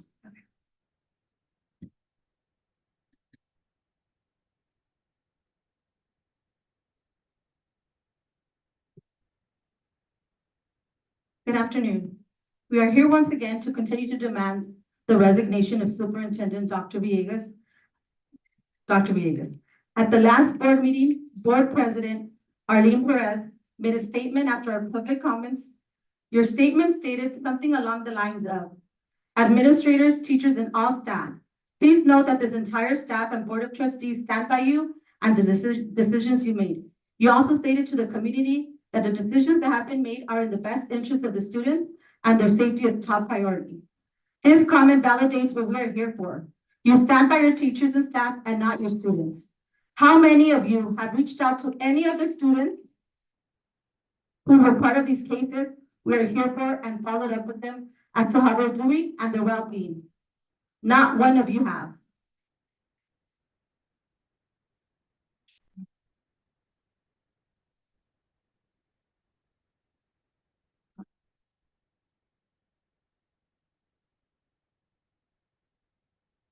If the students' safety and well-being were the utmost important to you, what have you done to make things better for the students involved? I can guarantee you that making a public statement that you stand by the teachers and staff that were involved with causing so much harm to them is not the way to do it. An email sent to staff was good enough. Nevertheless, your words sparked the parents in me to continue advocating for not just my kids, but other kids. There are public forums and where recently a parent inquired as to the school board's contact info because she had to file a complaint as her child's teacher and principal. There was 111 comments on that thread, and most were comments about how ERUSD has failed their students. I would be happy to provide you with a copy of those statements. It is apparent that we are not the only parents that feel that ERUSD is lacking. It also came to my surprise when I saw Mr. Gorinaga receive principal of secondary award through the Association of California School Administrators, knowing that Dr. Kelson made findings that he and his school staff are now being required to do training on standard operating procedures specific with communication with families and students, as well as conflict resolutions, and additional 11 trainings on health and wellness. I took it upon myself to contact the organization and inquire as to how this achievement was measured. I did feel somewhat relieved when I was told by communication coordinator that he was not awarded at the state level. However, I'm awaiting a response from the leadership of the region. He was awarded by to inform me of how they measured him receiving this award. I have had many parents reach out to me as to how file a complaint. Can you confirm if your interim director, Mr. Matthews, is working? You know, the one that was brought back to take Dr. Cass's place after she was put on leave of absence for holding people accountable? I'm asking because we know at least of 2 investigations that were filed, and instead of him doing investigations, the investigations have been done by your attorney, Joseph Sanchez from BBK Law. Ms. Hazel, you have about 30 seconds. I'm done. Okay. You now have both Mr. Matthews and Counsel Joseph Sanchez in your pair with our tax dollars. If your interim HR director is not capable and competent enough to follow through with his job, then maybe you should reconsider who you hire. Because by the looks of the community and the response that we have been receiving, with us bringing awareness to how our district is being ran, Mrs. whoever will be handling complaints Highway ran is over. going to have their hands full. Thank you so Thank much. you. Thank you. Mr. Vegas, do you have any more? No, that concludes all the public comment. Okay. So I'm gonna read statement again. So before we move on again, the board is aware that there have been reports of emails, social media posts, in-person protests, public comments that can be interpreted as personal attacks on our staff regarding decisions or actions staff members have made. The board understands that the law may protect the ability of these individuals. Can you please refrain from making comments or we have to ask you to leave? So this is the first warning. Second warning, we have to ask you to leave. Thank you. Thank you. Board understands that the law may protect the ability of these individuals to make certain public statements under the First Amendment, including those that are critical of the district and its employees. That said, to the administrators, teachers, and staff members involved in these situations and to all staff, please know that the Board of Trustees stand behind you and support you and the decisions you have made in this regard. And to all parents and community members, the board would like to stress that the safety and well-being of all our students and staff is of the utmost importance and that the district will work towards preventing acts of incivility and bullying in all of its forms, and the decisions made by our staff are in the best interest of our students. Okay, so moving on to item 13, discussion. We'll go on to design, build, construction, project delivery. Dr. Vegas? Yes. Thank you very much. As you know, we have been talking about this particular model for some time, and we have a resolution today where we're going to go and discuss whether this is a resolution that the board would like to adopt or continue in progress related to our many projects that we're engaging in. So actually, I'm asking you kind of to go a little deeper and kind of refresh some of the things that we've been discussing related to this particular model as juxtaposed to design, bid, build, which is the more common one that we've used in the past. So we're just going to kind of refresh ourselves in that particular design. Is this the item that you moved down so that the labor associations didn't you move, wasn't there a motion to move down? Am I? Yes, thank you. Yes. After 16, correct? I believe, sorry, give me one second, let me go back to my notes. Move item 13 to follow item 16, that's the ask that I received. Is that true? Yes, that is Okay, correct, sorry. yes. Thank you, Joey. So we're gonna move on to item 14, sorry, Labor Association reports. I don't see it. Do we have any online? No, okay. So move on to item 15, comments and reports by the superintendent and cabinet. Dr. Vegas? Okay, well, yes, well, thank you so much for this opportunity. We have several reports I get in. Chakanda and I will be going back and forth on a few items, but first I do want to have this, it's a day of recognition, so I want to just make note that Dr. Marino was recognized yesterday by the LA County Trustees Association. Yes, and for leader of the year, one of I believe it was 10 or so trustees from LA County that were selected. So congratulations, and great work that you're doing and being recognized. Thank you. Thank you to my colleagues as well.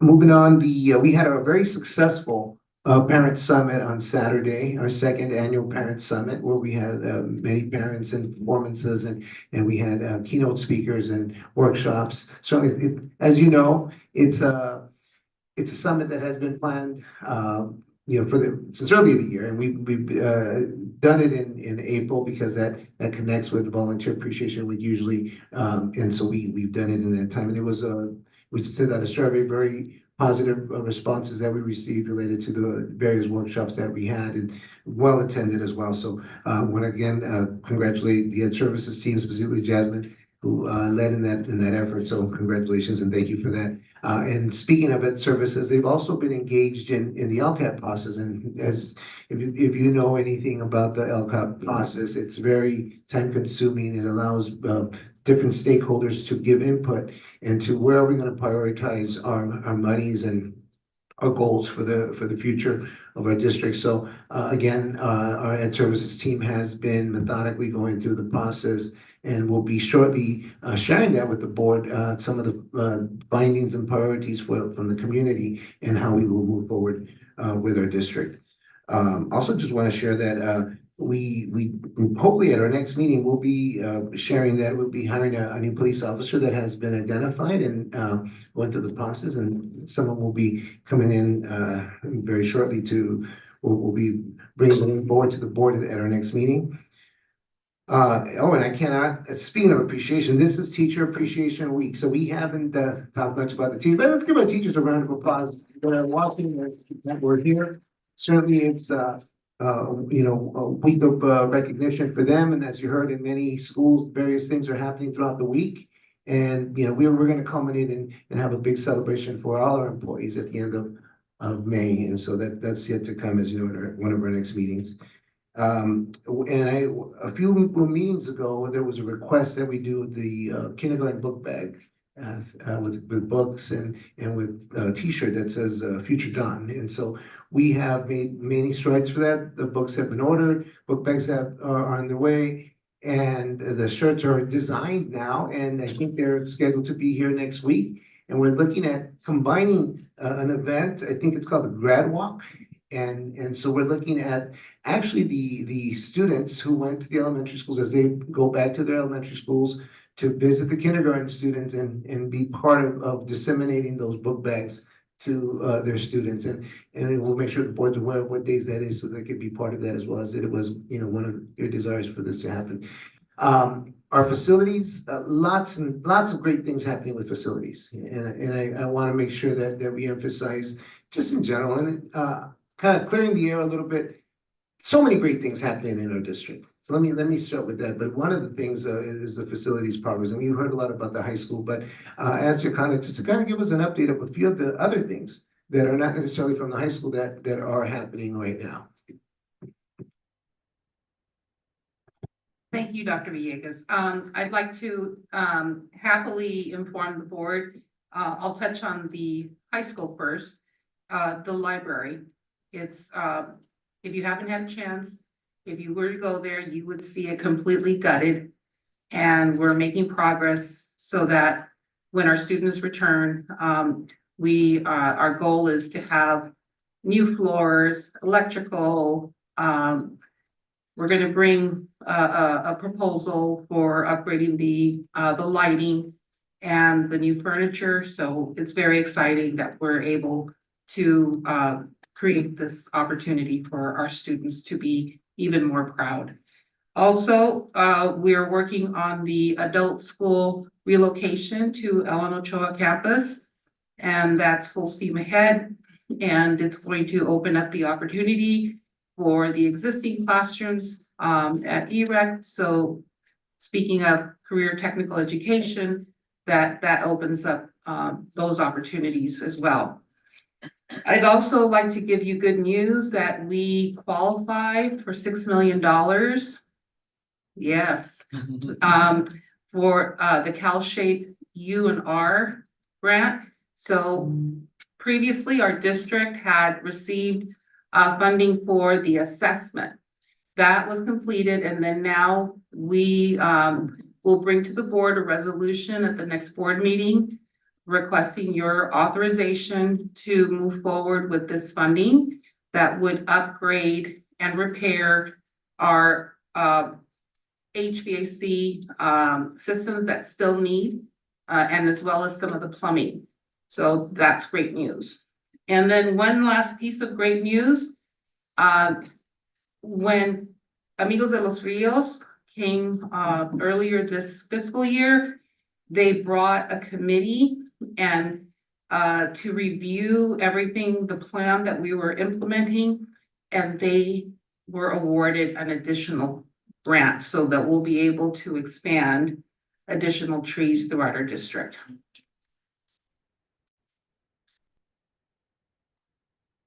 So I know you want more, but we'll hold some for the next, con. Lots of great things. There actually is more. There's more to come and, you know, but I think, this is just keeps you, a little taste of it. Thank you so much. That's exciting. Thank you so much for all your hard, and thank you for everybody for all your hard work. So we'll go on to Board of Education announcements and acknowledgements. We'll start this way. We'll start with Dr. Marina. Me. Yes, you're right. So many good things are happening. So I'm going to stay tuned for a continuation of what we just heard. I do want to start by saying thank you to all our teachers. I know it's National Teachers Week, but today is Teacher of the Day. Tomorrow is Día del Maestro. So to all the teachers, you are the heart and soul of the classrooms. I, a former teacher, we are just every single day, we're more than teachers, right? We're more than educators, we're mentors, we're nurses, role models, counselors. We wear so many different hats, and yet we just keep going. You keep going. Teachers, everything that is happening in this district, no matter what happens around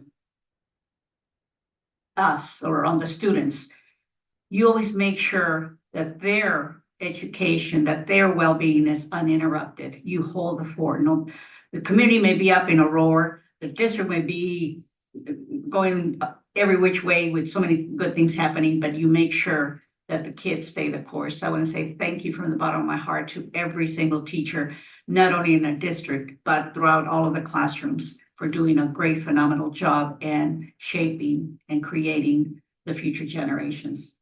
I also want to congratulate our own very Dora Soto Delgado for WASA, right? Recognition Student Services Leader of the Year. A big round of applause for her. Also, I know we're going to have resolutions later on for our nurses, but our nurses work in the background to ensure the well-being of students, to make sure they're well and they continue with their studies. I also want to give a big thank you. I know it's foster youth, but a big thank you to the foster families and to the volunteers that provide a home to our students who face so many challenges every single day. And yet they make sure that they provide a home for those less fortunate than our other students. I'm going to make a request again, maybe for the following years, to open house. It's impossible to attend 4 open houses and to really spend quality time just going through all the amazing, phenomenal work that teachers and students are doing. I know all of us try to go and visit as many schools as we can, but it's just not possible. So maybe future open houses, pare it down to 3, maybe 2, extended to, instead of 2 days, the whole week, so that we, not only parents, because some parents have to go to multiple schools, have an opportunity to really spend the time going through all the amazing work starting from TK all the way to 12th grade. So I don't know, hope is eternal, so I do hope that one day we'll see that. And I promise to come back and go to open house. And I had an opportunity to go to McGee and read one of their chapters. I think it's a wonderful way to motivate students so they can follow along with the audio as they read along the book. I think it's just wonderful, and I sure hope that I'm invited to go back and record another chapter. I'm very excited to know that the Guiding Coalition group finally came to a consensus on our mission and vision as we continue to work on our strategic plan. And finally, I want to say I wish everyone a very happy Mother's Day. To everyone, if you are blessed to still have your mom, give her a big hug, because she is the most precious person in our lives. I'm not fortunate anymore, but I know Mamita is watching over us. Thank you. Thank you, Dr. Reno. Mr. LaFarca. Thank you. Just a few things to share. Well, first of all, thank you for the wonderful updates. the progress of what's going on in the district is great to hear and you know, stop teasing us, just give us all the information and so we can continue working together on them. But anyhow, echoing the sentiments around the guiding coalition work, you know, when you get so many people in the room to really have consensus around a shared vision and mission, it's just really exciting. And so we got there. There's probably one more step to go just to fine tune before it gets to the board. And soon we'll have a new strategic vision and mission for the district. So that's really exciting. I did attend the Parent Summit and was really inspired by our speaker, Roy Juarez.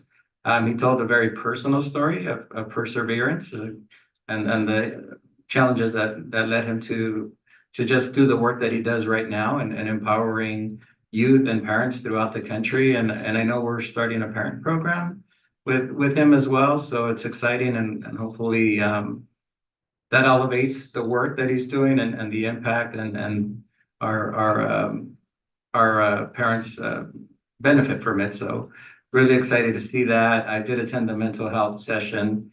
And one of the things that stood out from that session, parents really want the support, right, for their children. They really do. And it was great to be in that session. And I think sometimes there's just not awareness of what's available for our students from a mental health standpoint. And I know we have wellness centers like Eagles Landing and the Oasis. And parents really just like, oh, I didn't know.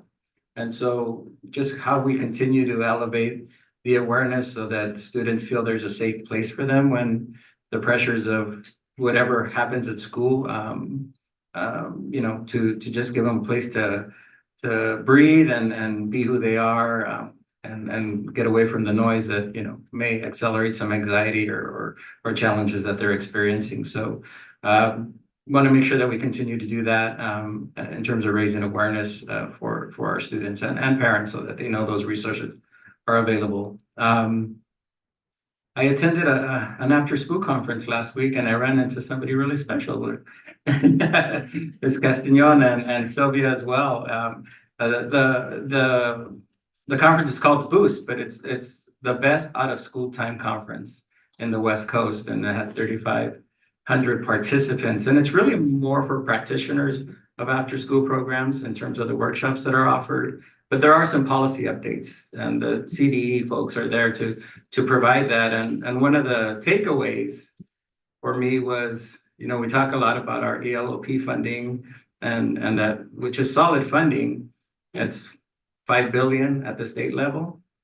The challenge is that, well, the positive side is that there's that much money. The challenge is that it's not being spent by all the districts. So that it amounted to some $3 billion of that $5 billion that are not being spent. And what does that mean?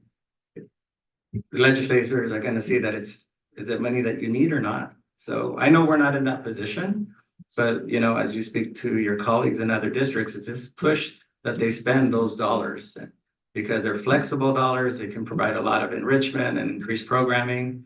And we don't want to see that money go away because it's really important for the after school space. There was an incredible keynote speaker on the first day. I don't know if you got to hear him.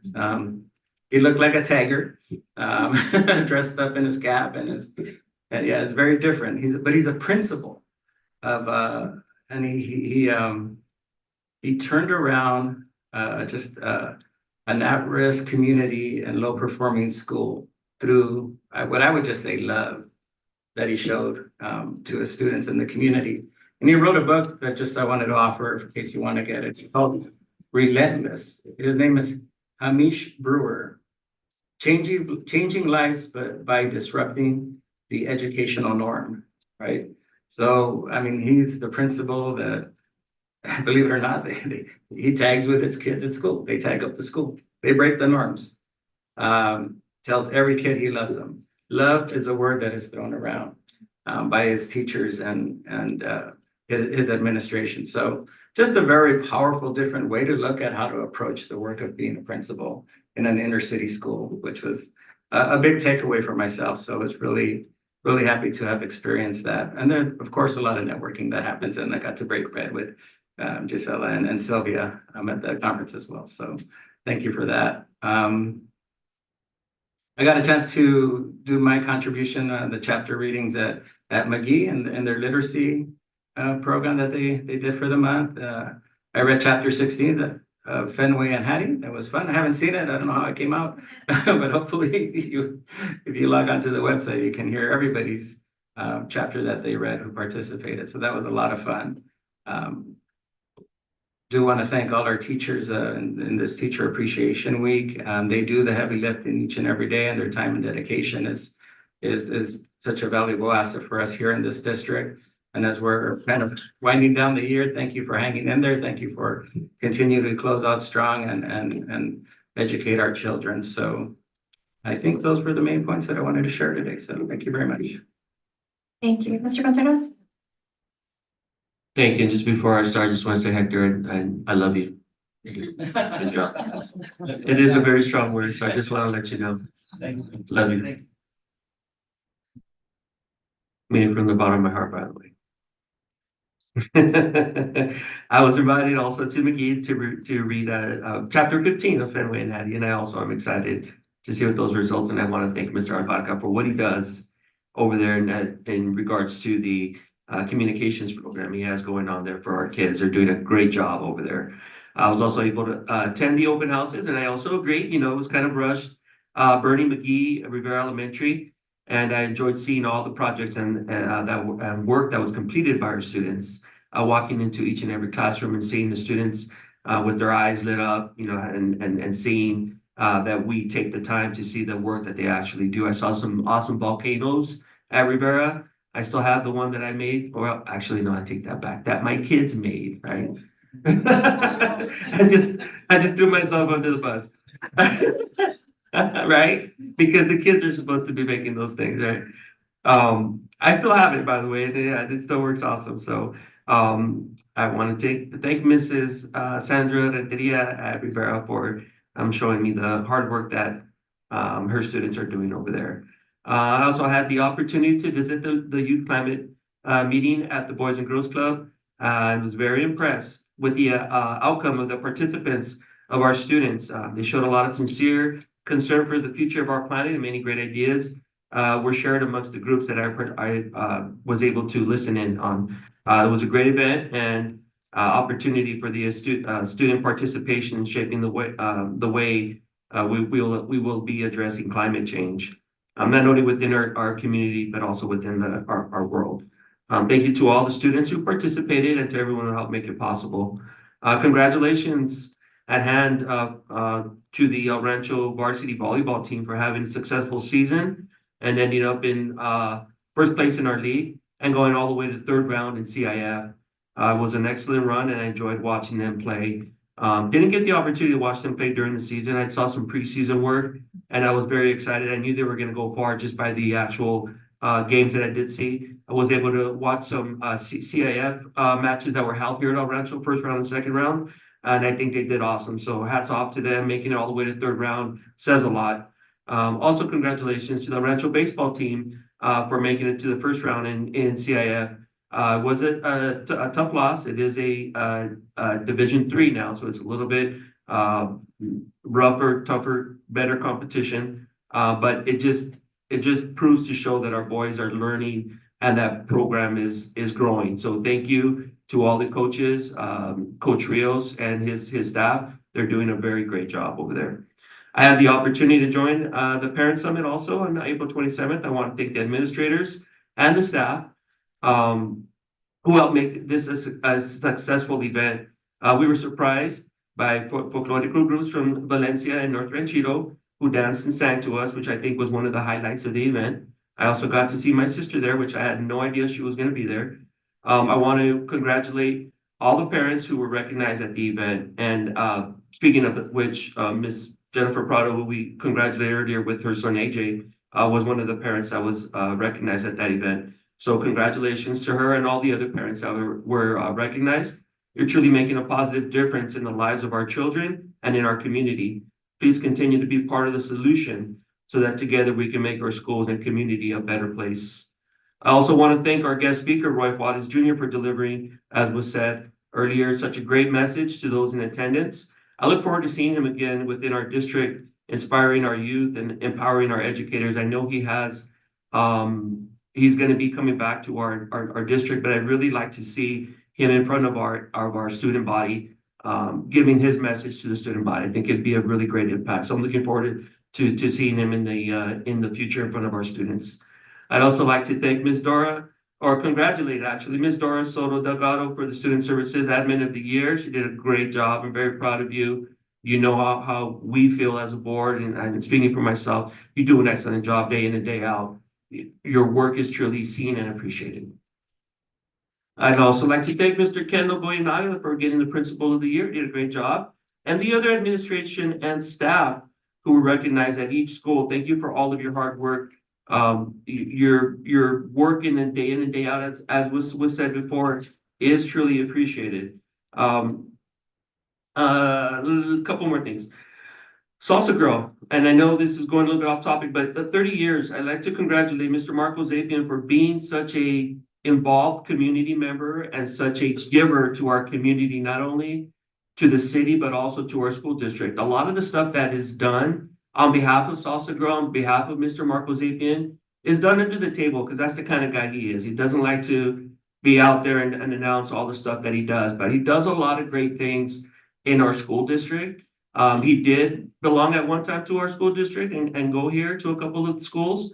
I know he didn't graduate from El Rancho, but I forgive him. But I just want to congratulate Mr. Marco Zapian for being 30 years at Salsa Girl within our city of Pico Rivera. So congratulations. Teacher Week, my sister number one, 30 years in the district, and I thank her for everything. My high school friends that are teachers here as well. I want to thank each and every one of them. Wonderful teachers and in our district. And just so you guys know, again, I know it's been said, our teachers are well respected. Our teachers are well acknowledged, and you have my full support every day. And I know what you guys go through every day in the classroom, and I appreciate you guys. So happy Teachers Day, happy Teachers Week. Happy Teachers Year, and thank you for everything you do. Last but not least, Feliz Dia de las Madres. Mama, I love you. Thank you, Mrs. Mejia. I think I need to echo everything that, my colleagues have stated. I just want to say happy AAIP month. We celebrate this month for all of our students and staff. Also just wearing green, mental health awareness. Thank you, Dora, for the band. Really appreciate it. I attended some of the same events as my colleagues, open house at Valencia, Durfee, Rio Vista, and Rivera. I wasn't able to hit all 8 like my colleagues as well, but I just saw a lot of parents and students that were happy to be there, and the teachers that showcased the great work that they're doing. So I'm very thankful for them.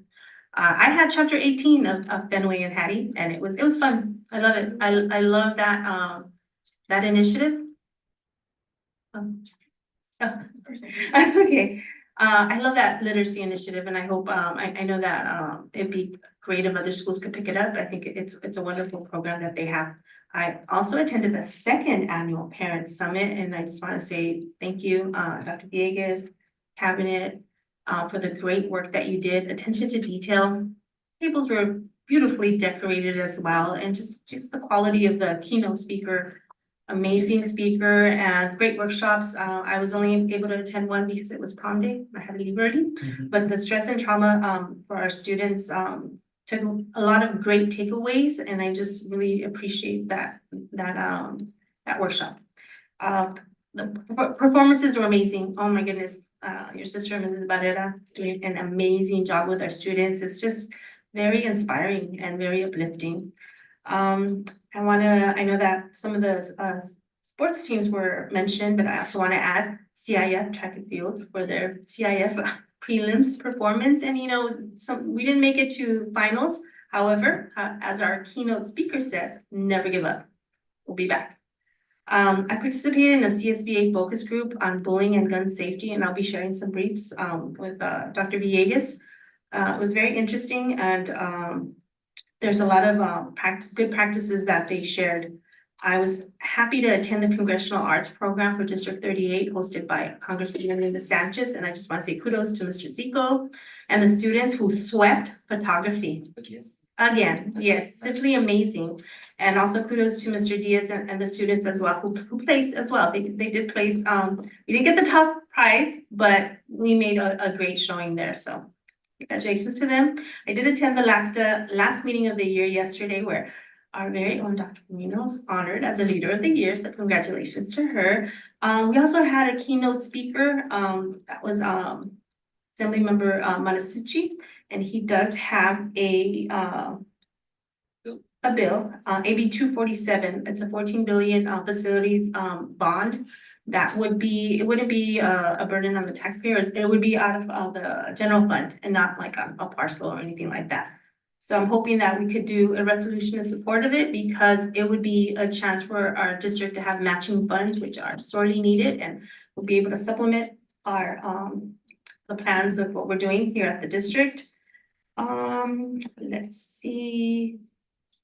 Oh, shout out to, I know Ms. Padilla shared the adult schools getting ready. The banners look great because it shows the community, you know, coming soon. I think that they stand out and they look great.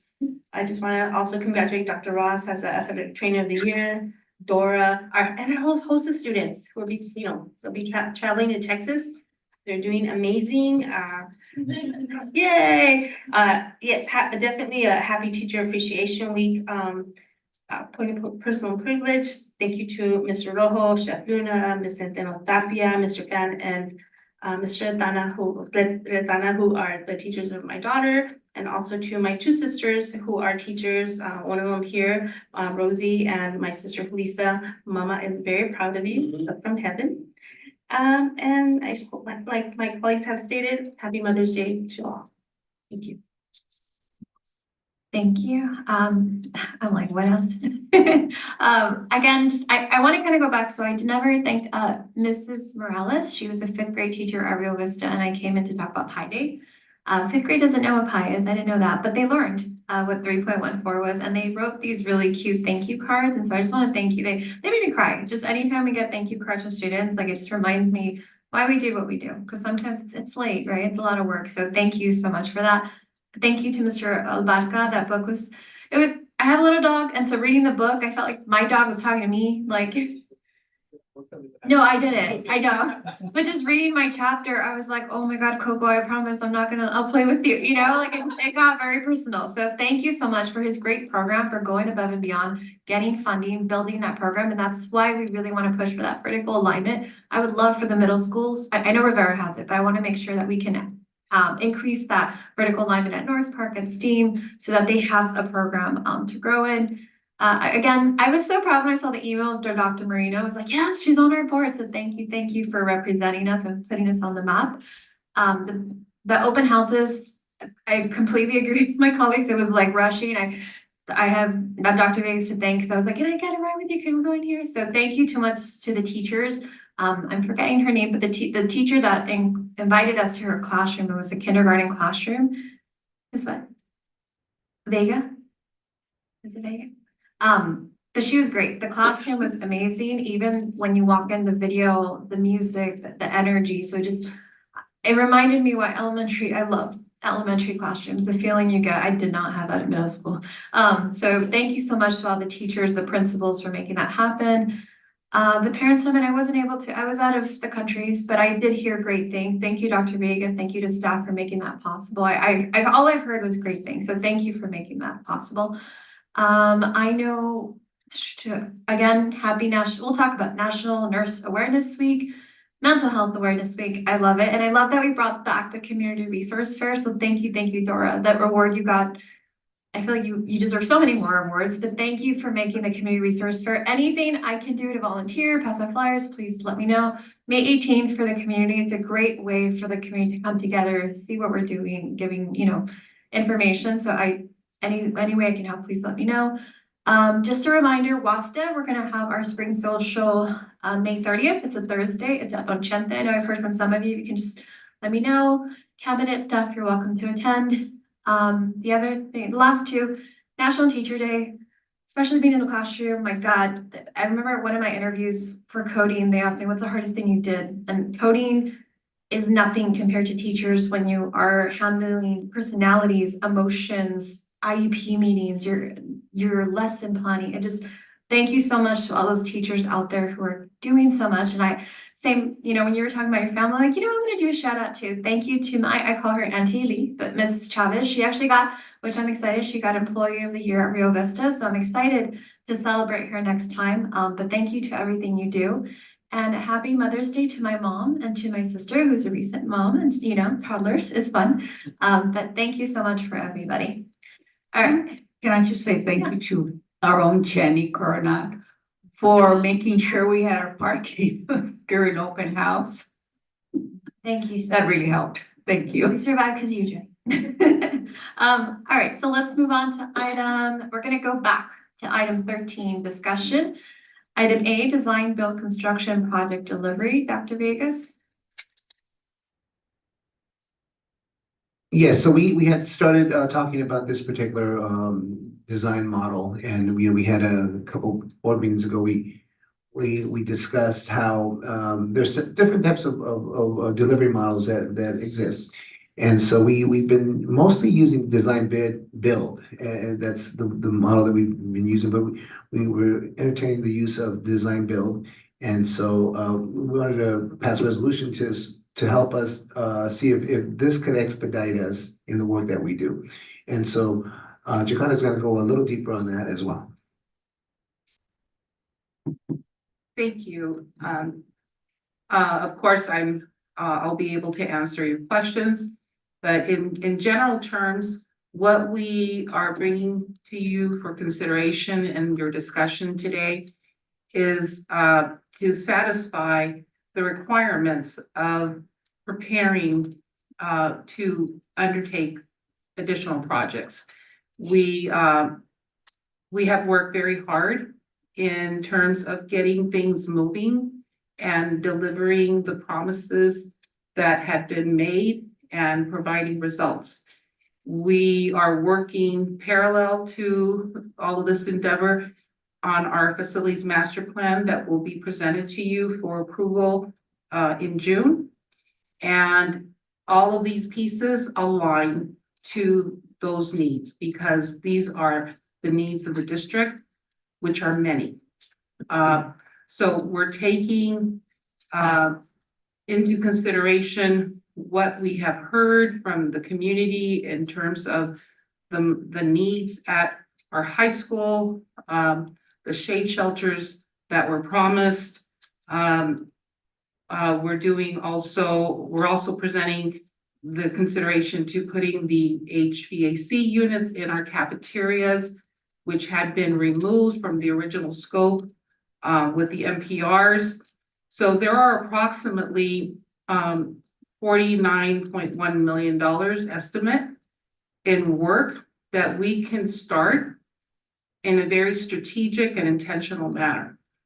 When we brought our legal counsel for facilities, Mr. Dorward, he presented to you the differences, the pros and the cons.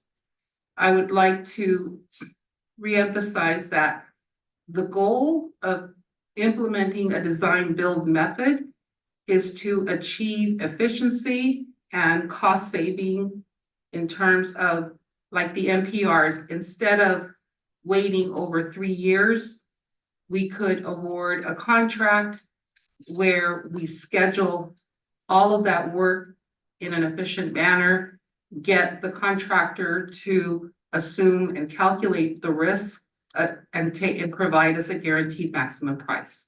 They can purchase materials in advance that would represent savings in time for our district. That is one example. We have the potential science building that we want to replace after it had been demolished pre-pandemic. We've already identified the location. You already approved the modification of the existing parking area where this building could be placed. Again, imagine how wonderful it would be to be able to inaugurate our pool, our stadium, and then perhaps a few months, no more than a year later, the science building. We have the quad, which is very much in need of repair. The old pool, the school has a vision of that being an outdoor area combined with a very nice shade shelter. I did mention the shade shelters for the rest of the schools as well, including Ruben Salazar. And then our MPRs, as I mentioned before. In general, this is about creating efficiency and saving time and making a mark in our district in delivering results. So I'd be more than happy to answer any questions. I thought you were gonna ask something, Dr. Reeves. Oh, okay. So we'll start this way. Mrs. Mejia, do you have any questions or comments? You had me at efficiency and cost savings. No, we have so many needs. We have so many needs. So I fully support this. I think you did a wonderful presentation last time. We had a lot of discussion there. Thank you for bringing it back again and just, doing another one. But I'm all for it. Thank you. Thank you. Mr. Contreras? Design build, again, I wrote down those words, efficiency and the cost savings. And it seems like it's something that, for our district, will work. With reference to the, quad area, the last time I was in there for the volleyball event, I recognized the floor and the concrete. I just looked up and I saw all the cracks, all the unevenness and the safety hazards that is presented just in the floor itself.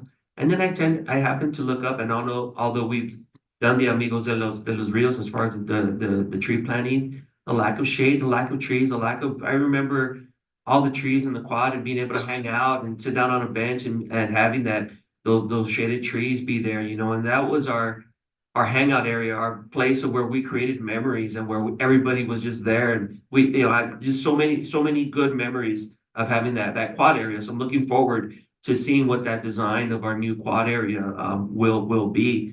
The old pool area also, I know I've been advocating for something as far as a multi-purpose area where kids for lunchtime can go and hang out over there, place to hang out, events, coming over from the main gym. I know we have the potential of hosting in the future huge CIF events in that gym, in that quad area, or that old pool area would be a great place for other schools and other teams to meet, kind of organize, kind of stretch out, kind of talk and have a moment with their coaches while they're waiting to actually do their performance. And then also ASB events that can be held there. We mentioned having a little mini stadium or a little place where our ASB officers can actually do certain events during lunchtime or before and after school as well. So I'm looking forward to all these great ideas that have been thrown out. So thank you very much. I appreciate it. Thank you. Mr. LaFarga? Yeah, same sentiments. Accelerating is really what we need. And I just really appreciate you already mapping out what that is, what that looks like, what that costs. So fully supportive of using the design build method moving forward. So echoing everything that was said. Thank you. Dr. Marino? Yes. To what we have heard thus far. I do have a question. Yes, it's an efficiency cost savings model. The downside is there's no competitive bidding here. So how will cost be controlled or maintained? There is an RFP process. So we would seek qualified contractors and architects that have the experience in this model and for the scope of work. So we would be able to, it is a form, there is a competitive process in the form of an RFP. And, but it does give us the flexibility to find the right fit for our district. And of course, all of that would be presented for you, for the board to approve. So As I understand it, it reduces the time because you have the team.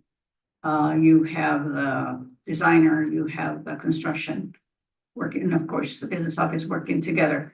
So we have LPA as our design team. We have Nadette Svenmeyer as our construction. Will they continue to be the same team, or is there going to be a change, or how is it structured? Again, it's a matter of the RFP process and looking. We have indicated to our existing architect, LPA, that they would have an opportunity to participate in the process and submit a proposal. St. Ledesma Meyer, they do our construction management. They would not, we're not looking for construction management to do this. But as a contractor, they could also participate. With the MPRs, we already have the architect in place, which is Westberg White.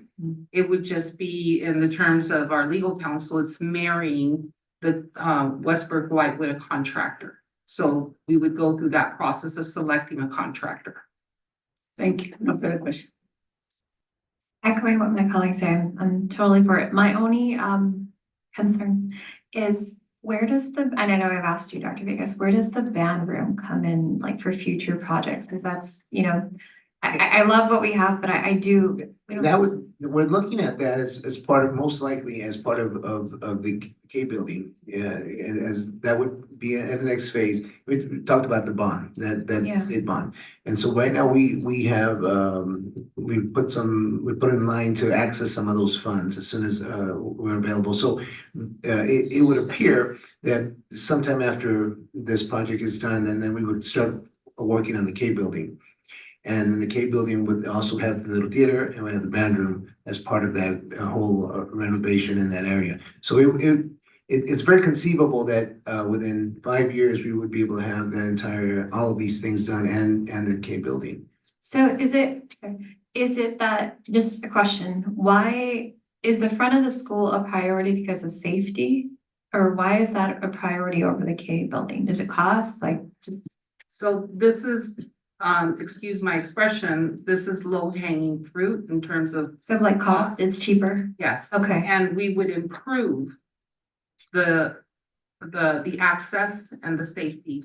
And also have the opportunity for our students to hang out also in the front, in a safe place. And if we were to erect a building, once we were working on the K building, we would then be able to move those students and use the extra classrooms that we have. Okay. So sequentially, it would, right now, we were to work on the K building.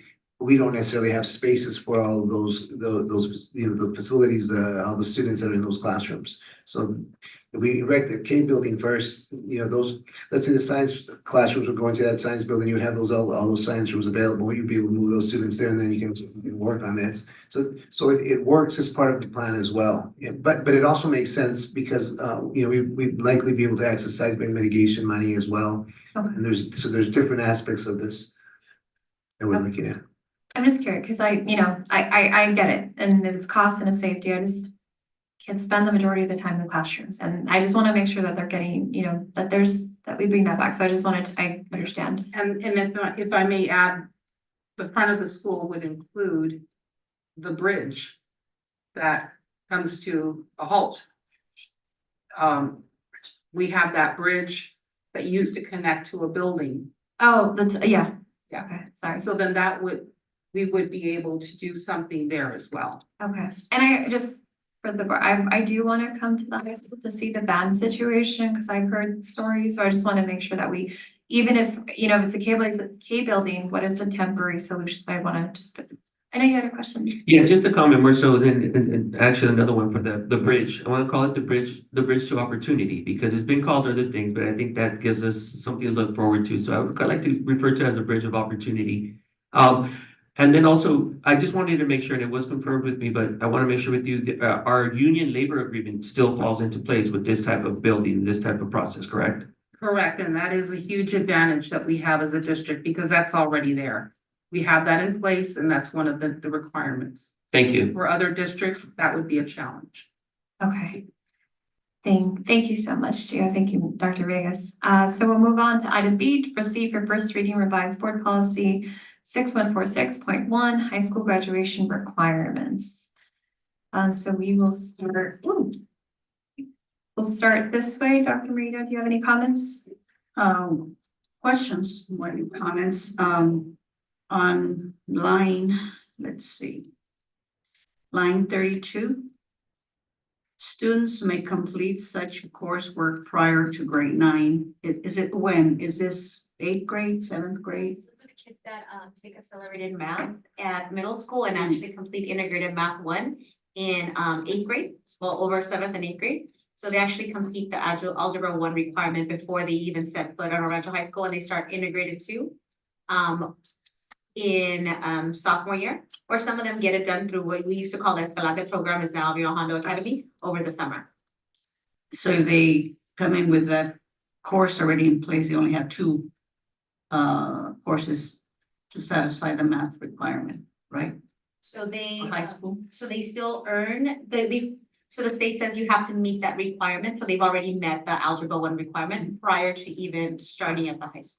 They don't get credits. We are articulating that right now. They don't get credits, but they've met the algebra 1 requirement. So then they would be required to take only 2 courses in math or 3 courses in math? I'm looking at item number 2. So they're still required to earn the 30 credits. We're working on articulating to give them, Okay, but they've met the algebra 1 requirement. okay. Thank you. Now on line 34. Okay, as I read it, it's, okay, starting with line, let's see, 31. Students may complete such coursework prior to grade 9. Then it follows, and that they also complete 2 mathematics. That doesn't read correctly. It's not clear. I would suggest that it would read, students may complete such coursework prior to grade 9 and complete Sorry, I see what 2. you're saying. So delete that they also. Okay, I have one more. On line, well, actually, it's page starting with high school graduation requirements continued. Yeah, okay. The superintendent shall consider any coursework that may have been completed outside of the U.S. There is no requirement that it be a specific course or that it be from an accredited institution. How is it determined that it is a valid course? So which letter? E. Sorry. Thank you. And on online or virtual courses, how do we know whether it is through an approved accredited institution, or does it matter? So we look at any courses, any transcript that they bring in and see the equivalent. So we would have students that bring in coursework from Colombia, Venezuela, and we look in to see if we can give them credit. So sometimes they might bring in coursework from Mexico and it might build a world history credit, or, you know, if it's the Spanish class credit. So we try to award credit where we can. So it is through their transcripts Yes. from an accredited institute. Yeah, and so we have a document, and sometimes we work with other districts to see what it might fulfill. I see. Thank you. These are my only comments. Thank you. Mr. LaFarga? Yeah, thank you. I just had the same comment where it didn't read. But so I'm good with that. Thank you. Mr. Gonzalez? No comment. Ms. Mejia? Thank you. For future readings, can I request that we do the numbering is perfect, but for it to be continuous? Because that way we know which number 26 is, not per page. But it should just be like on the whole document. That 1 through 500 and. exactly, please. That way we can follow up. I was like, what page is she on? So my only comment is, I'm hoping that we can consider page 2, item, line 28. Right now it's a strike through, on 7 for health. It used to be a requirement. I'm hoping we can consider bringing it back because it's helpful for our students. And not only that, but to add to that, State Senator Anthony Portantino, he has SB 224, which requires that ensures that each students in grades 1 through 12 will receive mental health education from a qualified instructor at least one time during their elementary school and one time during middle school and one time during high school. So I think that this would be fit nicely in with the health. Possibly bringing back a semester course. That requirement it's part of it, not all of it, but I think it would be helpful for our students. Have a health framework that was released a couple of years ago, Mhm. and it would back up with the ethnic studies and make it that full year. Because right now, we've never completely abandoned health. We still have about, I would say, 60% of our kids that have it. If we were to make health a graduation requirement again, then the course that we have, that's CHIA, would fit in nicely there. Right now, we have it sitting in biology, and one of the concerns for our biology teachers is that it takes up about 2-3 weeks of their curriculum, right? So it's put in there, where if we had it with health as a requirement, we could put CHIA there. We can do a lot more work with our mental health curriculum. We could also do some freshman writing, freshman study skills that we can embed through the health curriculum. So we'd like to explore that, but that would be me, bringing back the graduation requirements again. That's fine, I mean, because it's exactly what you did already, as far as like you did a whole thorough process for it. But I'm just hoping that we could consider it. I'm okay with first reading and the second reading approving with the science requirement, but bringing it forth again, then you could do another first reading once you do the process. Those are my comments, thank you. Just to piggyback on that, I love the mental health piece because I know Rivera Middle School, they're doing like small sessions on like anxiety, like, and I would love to see that. That happens in the health course already. Okay, So we already do it. So, Miss, I'm just gonna pick her name because she's the credential health teacher we have now. Miss like would go to our counselors and say, hey, counselors, just know that you might get a lot of kids coming in because we're gonna do our mental health unit. So we're okay. gonna talk about these pieces. So that's a part already of the health. But if we made it a graduation requirement, then every student would get those skills and tools as required at the beginning or first or second semester of ninth grade year. With what Dora's already done with our mental and her department, as there with mental health, it would just be a great way to start for the high school career.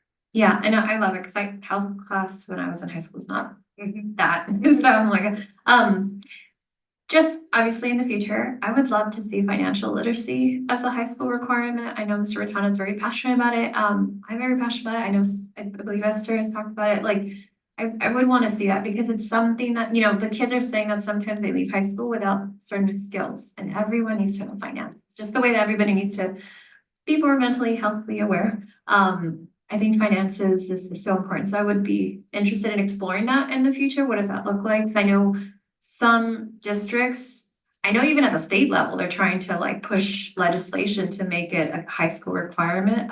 So I would love to see that. My question, I know I've talked to you about it. So is there no GPA requirement to graduate? Was there before?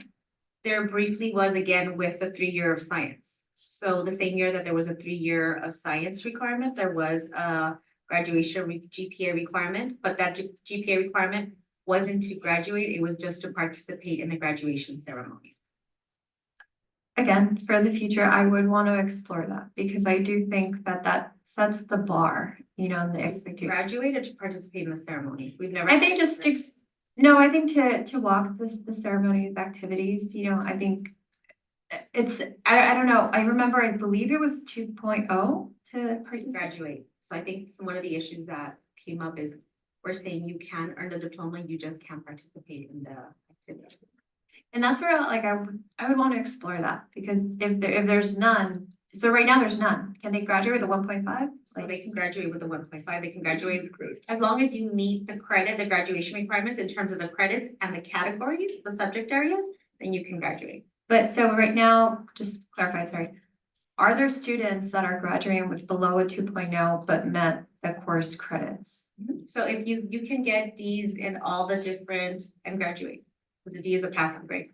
See, and that doesn't sit well with me because I feel like, are we failing our students? That's what, and I know it's a long conversation for future, but I know it's a sensitive topic, but I just, I just want to bring it out there because it doesn't sit well with me that we're not leading them up for success, not in my opinion. And I know other schools that do it. I know we used to do it, so I think it's something that in the future we should consider to look into. Because I know, logistically it's a whole ballgame kind of thing as well. But yeah. Did you want to add something, Dr. Bates? No, I was going to say what you just said. Okay. So we're moving on. If I may, I just want to add to the conversation or the discussion that you're having. I think I would be concerned of excluding students. I really, really would. I know where you're coming from. You want high expectations. We all do.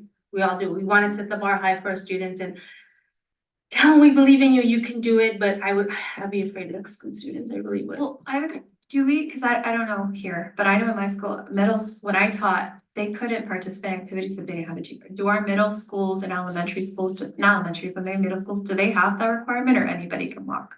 So the middle schools have a GPA requirement to participate in promotion, and I think originally they did it to match the high school. The high school removed it, and the middle schools, I don't believe that they have removed it. There was a conversation this year about removing it. My heart would break for the child that did not get to participate in the ceremony and had to come back the next day and just be handed the diploma. The conversation that I always had in my head is, we're saying you've earned the diploma, but you didn't get to walk in the ceremony. And that's why for me, that inconsistency I feel like if you got your diploma, yeah, you should walk, but why are we giving diploma? Am I just saying, why are we giving diplomas if you got 1.3? I don't know, like are we setting them up? Well, it's a passing grade. I mean, the D is a passing grade. Is that really, like, are we getting them ready? Yeah, that's a big conversation. There is a whole movement of getting rid of the D. You know, there's been that discussion, just having, what does the D really mean? But I think it's a conversation that I think we could take on and really have a discussion about that. But I do think while we have students that graduate, qualify to graduate, it'd be difficult to say they can't walk. And that's why I was saying, then we have to have that consistency at the middle schools. If we're doing it at the high school, we have to be consistent. Vice versa, if we're not relying them to walk at high school, they should be allowed to walk to middle school, and vice versa. If we're doing it at the middle school, they should, I want to make sure we're consistent in that sense. That would make sense. All right, so moving on to, item 17, consent agenda. Can I get a motion? And a second? So moved by Dr. Marino, seconded by Mr. LaFarca. All in favor say aye. Aye. Any nays? Okay, so 5-0. Moving on to, wait. You didn't ask me. Oh, sorry. Thank you. Are there any items to pull? I do. Dr. Marino? 17D.3 and. Sorry, D as in dog? Yes. D, D3. And, yes, and also D6. D6. Any other items? No. Seeing none, taken to a vote, again, just to make sure, all in favor say aye. Aye. Any nays? Aye. 5-0. Okay, so moving on to item 17, D3. Approve an educational field trip to the Los Angeles County Marine Science Floating Laboratory. Is that correct?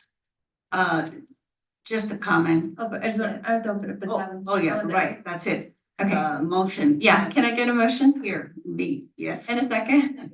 So moved by Dr. Marino, second by Mrs. Mejia. So now we'll go for discussion. All right, just a question here or suggestion that all items on the agenda include the school. All of them do, except this one is approve a field trip to Los Angeles. And I kept wondering what school, so I went into the actual document and it was burning. Okay, so just to make sure that all items have the school that for which this item is being approved. You're saying the name? Like the title of the item? School. But you're saying the title should have. Yes, the agenda item should have the name of the school requesting approval on this item. Okay. Yeah. So let's take a vote. Any other discussion? Nope. All in favor say aye. Aye. Aye, 5-0. All right, so moving on to the next item, 17B6. Approve the registration of 8 teachers to participate in a CSU Fullerton course on foundation level mathematics. Can I get a motion? Second? Okay. So moved by Mrs. Mejia, second by Mr. LaFarca. Discussion, Dr. Marino? Question. Okay, so we have 8 teachers going. Or is it? Yeah, yes, 8 teachers going. And I noticed that it's 1, 2, 3. How's the selection process for the teachers attending? This is mathematics, so what happens to the teachers? Do they go next year or? So these are, the majority of actually are elementary teachers. Right. So what we do is Mr. Armstead opens it up, and this is through the Educator Effectiveness Grant. So when we presented, 400,000 was allocated to focus on secondary math. And so about two of them are secondary math teachers, but the rest are elementary. What we wanted to do is strengthen our elementary teachers' math skills, especially at the 4th and 5th grade. So what we opened up for them is the opportunity to work on getting their supplemental math credential. And so Mr. Armstead opens it up to any of our math teacher, or any of our teachers actually, elementary or secondary, that are interested in improving their math skills. And so any of them that are willing to do this, we pay for the registration. We don't pay them extra duty. They take these courses, and each summer we've had more and more teachers that are interested. This counts towards the coursework of getting their supplemental credential, and they go through the program at Fullerton. So, yeah, self-selected. So they volunteer to take this challenge out of the summer. Again, we pay the registration cost. Mr. Ormstead supports them along the way, and they're working So on it is really just professional growth and development on their own. and we want them to feel, especially at the elementary, better, get more skills, work on their foundational math so that they're more and more confident in these lessons. And for the secondary, it's again, more foundational math level work. Well, and my compliments to those that are So if you taking the advantage of this opportunity. Absolutely. Thank you. Any other discussion? All right, let's take it to a vote. All in favor, say aye. Aye. 5-0. Moving on to item 18, new business action items. Item A, Superintendent's Office. Item 1, adopt resolution number 47, 2023-2024, in recognition of National Teacher Day. Can I get a motion? So moved by Mrs. Mejia. I'll just go here. Seconded by Mr. Contreras. All in favor, say aye. Aye. No, we're not voting yet. We're gonna discuss. Sorry, not the voting. I got ahead of myself. Let's take back the voting. We're gonna open up discussion. Dr. Villegas. You know what, we've talked a little bit about how special this day is, and I think everyone's given accolades to the how special of a day it is for our teachers, and so that's gonna really just share some thoughts on this day and this resolution. Well, thank you. El Rancho Unified is proud to adopt the resolution in recognition of National Teacher Day to recognize and celebrate teachers on National Teacher Day that honors the vital role they play in our lives and that of our students. Teachers dedicate themselves to educating, inspiring, and shaping the minds of students, preparing them to be successful in the future. National Teacher Day recognizes their hard work, dedication, and the profound impact they have on individuals and our communities. It is a day to express gratitude for their commitment to nurturing and empowering the next generation, because they remind us all that a good education can change anyone, a good teacher can change everything. So thank you. Yay. Wow, teachers, yay. Thank you. Oh, thank you. Thank you, Sana. All right, so let's take a vote. Are any comments before I move on? No? Let's take a vote. All in favor, say aye. Aye. Yes, 5-0. Moving on to item 2, adopt resolution 48, 2023-2024, in recognition of National School Nurses Week. Can I get a motion? Second. So moved by Mr. Contreras, seconded by Mrs. Mejia. Dr. Vegas? Actually, Mr. Cochran is going to tell us a little bit about this resolution. Thank you. So we just saw during the ROP presentation, the range of healthcare fields that are out there and the importance of that work.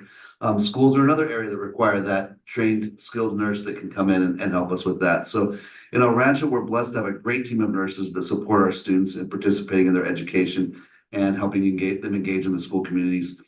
This includes our certificated school nurses, as well as our classified LVNs, our licensed vocational nurses.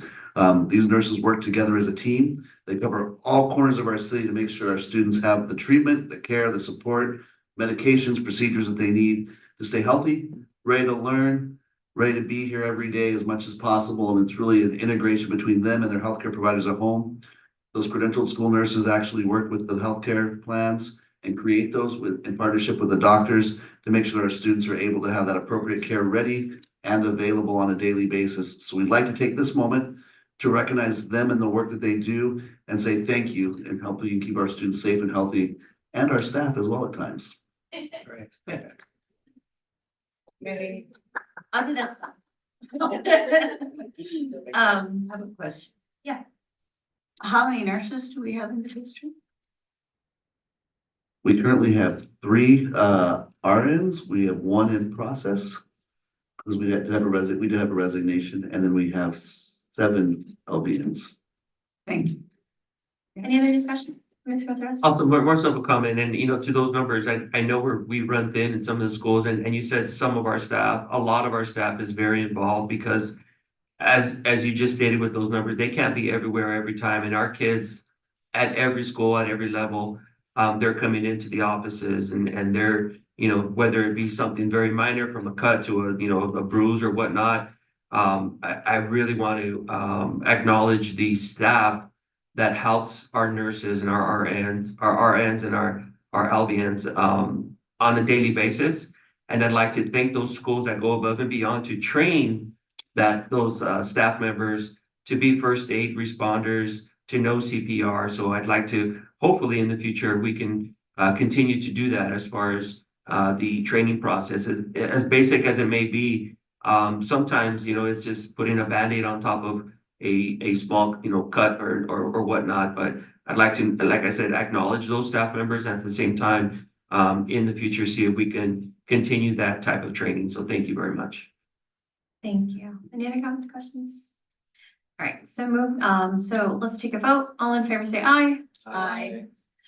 5-0. Let's move on to item B, Division of Student Support Services. Item 1, adopt resolution number 49, 2023-2024 in recognition of the month of May as the National Mental Health Awareness Month. Thank you for the bracelet. Can I get a motion? Second. So moved by Mr. LaFarga, second by Dr. Marino. Dr. Vegas? And these next two will be read by, well, they'll be not really read, but we'll talk a little bit about them. So we'll do Yes, that. yes, thank you very much. This evening you have before you a resolution acknowledging May as Mental Health Awareness Month, underscoring the importance of mental health and well-being in the lives of our students, staff, and families.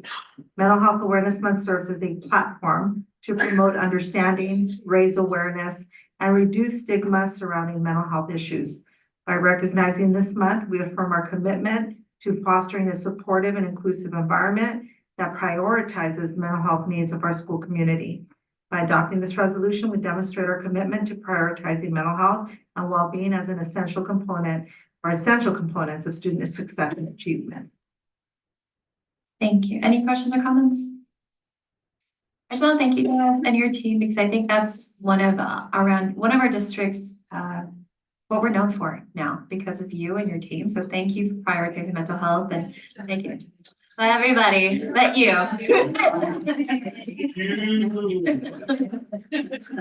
So thank you again for making it a priority and our students are asking for it. So thank you. Okay, so let's take it to a vote. All in favor say aye. Aye. No, no's. Okay, 5-0. Moving on to item 2, adopt resolution number 50, 2023-2024 in recognition of National Foster Care Awareness Month. Need a motion? Second. So moved by Mr. Contreras, second by Mrs. Mejia. Dr. Vegas? Yes, so Delgado will Yes, read yes, that. thank you again. In addition, you also have this evening the Foster Care Awareness Resolution, which presents an opportunity for the El Rancho Unified School District to acknowledge and honor the critical role that foster care plays in the lives of children and families across our district. Foster Care Awareness Month serves as a reminder of the unique challenges and triumphs experienced by children in foster care, as well as the dedicated efforts of foster families, social workers, educators, and community members who support them. By recognizing this month, we reaffirm our commitment to providing equitable access to education and support for all students, including those in foster care. By adopting this resolution, we demonstrate our solidarity with the foster care community and our commitment to creating a nurturing and inclusive educational environment for all students. Thank you. Are there any questions or comments? Just a quick comment, just want to say thank you, Nora. I personally know students that are foster students that are thriving because of all the supports that you've given. So thank you. And also to the families that are hosting, students as well. Thank you. All right, let's take it to a vote. All in favor say aye. Aye. No's 5-0. Moving on to item C, Division of Business Services. Item 1, adopt emergency resolution number 51, 2023-2024 public project for the replacement of one walk-in refrigerator at the Rivera Shared Kitchen. Can I get a motion? Second. So moved by Mrs. Mejia, second by Mr. Contreras. Are there any discussions or questions? I do have some questions. Yeah. So obviously this is very much needed, but I just have a question as far as like, across the district, what do we have as far as maintenance plans for units? So that we don't have an emergency, and so is there, something in place? So that we know when something's gonna be, rotated out? Great question, because that is a concern that we recently, every Monday I have a meeting with my directors. And we talked about this topic precisely. Our walk-in refrigeration units are failing. And so maintenance is already checking the status of all of them, to see how can we extend their life and implement a plan to going out to bid and doing a replacement project. Thank you. And then my second question is, so it says the funding source is a grant or where's the funding source? It's the KIP grant, it was a grant for training and equipment for food services. So, is there any, balance left on the grant so that We will have it all spent. okay. We need to go after more. Yes, Okay, thank you. thank you. Mr. Contreras? Just a comment, I'd like to recommend, and I don't know if it's already being done, in looking into upgrading to energy efficient appliances. I know that there's programs through SoCal Gas, through SoCal Edison that offer these energy efficient programs. At the same time, they offer I shouldn't say free maintenance, but no additional cost maintenance to the appliances with scheduled meetings on we schedule them ahead of time. So maybe there may be something that we can do to help extend the life. But more so looking into energy saving appliances that I'm sure some of those appliances have been there for 20, 30 years. I think this one was a whole. So I mean, as far as maintenance is concerned, you can't really, as far as, well, maybe with the rust going on or whatnot, but just to, some ideas, and it may already be happening, but just to look into. Thank you. Thank you. Any other questions, comments? No? All right, let's take it to a vote. All in favor, say aye. Aye. Seeing none, 5-0. Moving on to item 2, adopt resolution number 52, 2023-2024, making certain findings and approving the use of the design build delivery method process for the 2024-2025 modernization and upgrade projects. I need a motion. Second. So moved by Mr. Contreras, seconded by Mr. Lafarga. Discussion, any questions? We'll start this way, no, we'll go that way. Dr. Reno or Ms. Lafarga? No? Mr. Contreras? Perfect. Sheila, you got her yes. Let's take it to a vote. All in favor say aye. Aye. Say any nays? Okay, 5-0. Moving on to item 19, recommendations for future agenda items. Are there any agenda? Esther? I do. So one of them is, the resolution in support of AB 247, for the facilities funding. Sorry, AB 247. Yes. What is it, sorry? Facilities funding? Facilities, funding, bond funding, You want what type of? a resolution in Oh, support sorry. of the revenue. Okay. And then the second one is, if we could do, I might have already, requested that, but a feasibility study instead of asphalt. I know that we already approved some projects for asphalt. But if we could do a feasibility study for other types of previous ground coverings, I did attend that White House webinar that they had, and there's funding there. There is definitely funding there specifically to, address climate change and what can we do, if you use previous, the water will go down rather than, you don't have heat islands, et cetera, et cetera, et cetera. So if I may have a second, please. Is that, what would that be? A discussion, informational item? It's information because I'm requesting a feasibility study. Informational item on the agenda or just information from the, on a board update? It would be action because I'm requesting a feasibility study. And just last one is, so I was really impressed with Mrs. Barrera. So if we could recognize her, you mentioned 30 years that she's been doing the program. The folkloric, I believe she mentioned at the meeting, at the parent event, 26 years. I believe this will be her 27th. So that, I think she should be recognized. I would like to, consider, we can please consider recognizing her. I'll second. Any other items? I do have a. Yeah. Go ahead, Mr. Rupo. Thank you. Just along the lines of our mental health programs and more informational item, just to get an update on how many wellness centers we have on campus, the utilization of the funding streams that support them, and plans to add more in the school sites just for informational purposes. I would like to second. You want a board update for that? Just an informational item on the board update. Thank you. Sorry, John? Oh, yeah, I'd like to have a discussion item in the, I don't know if it's be good for the next board meeting or not, but we talked about vertical alignment and the production class with Mr. Albarca. Most of those kids go over to Burke and the production class is not made available. I know it's at McGee, it's on Mr. Albarca's free time. It's not a specific class.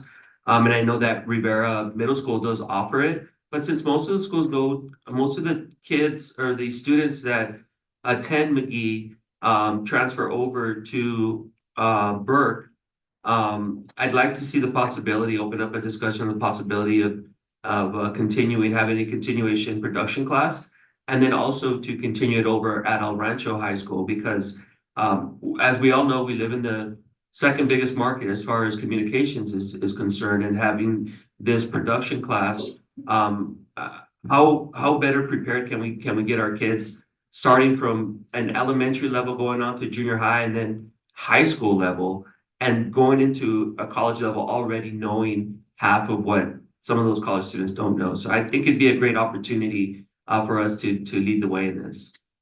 Can I make a suggestion? Because I think echoing that, I think just if you're okay with it, vertical alignment across the other, because I know robotics, now we have it, right? Which is But awesome, yeah. but I know there's other programs that maybe are excelling at the elementary, so I would, if it's okay with you, if not just production, but other programs. Definitely, I'd be Yeah, open I'll to that, second that. for sure. Any other items, Dr. Reed? It's not an item, suggestion or clarification for the item that you're proposing, Mr. Contreras. I think we should, but it's a discussion item for the board. We need to have information in advance, because we're gonna sit here and have the discussion, but we need to have the key players as part of the conversation or discussion, or a presentation prior to our discussion, so that we have the information and make appropriate recommendations and correct. Yeah, I think that'd be better. Perfect, thank you, appreciate it. Any other? Nope. All right, moving on to item 20, adjourn the regular board meeting of education meeting of May 7th, 2024. Sorry. At 9:39 p.m. A motion by Dr. Marino, second by Mrs. Mejia. Voting, all in favor, say aye. Aye. Feliz Dia de las Madres. Happy Mother's Day, everybody. Love you, Mom. Have a good night. Oh, yeah, sorry. All in favor, say aye. Yeah, we did. 5-0. Yeah, we did. Sorry.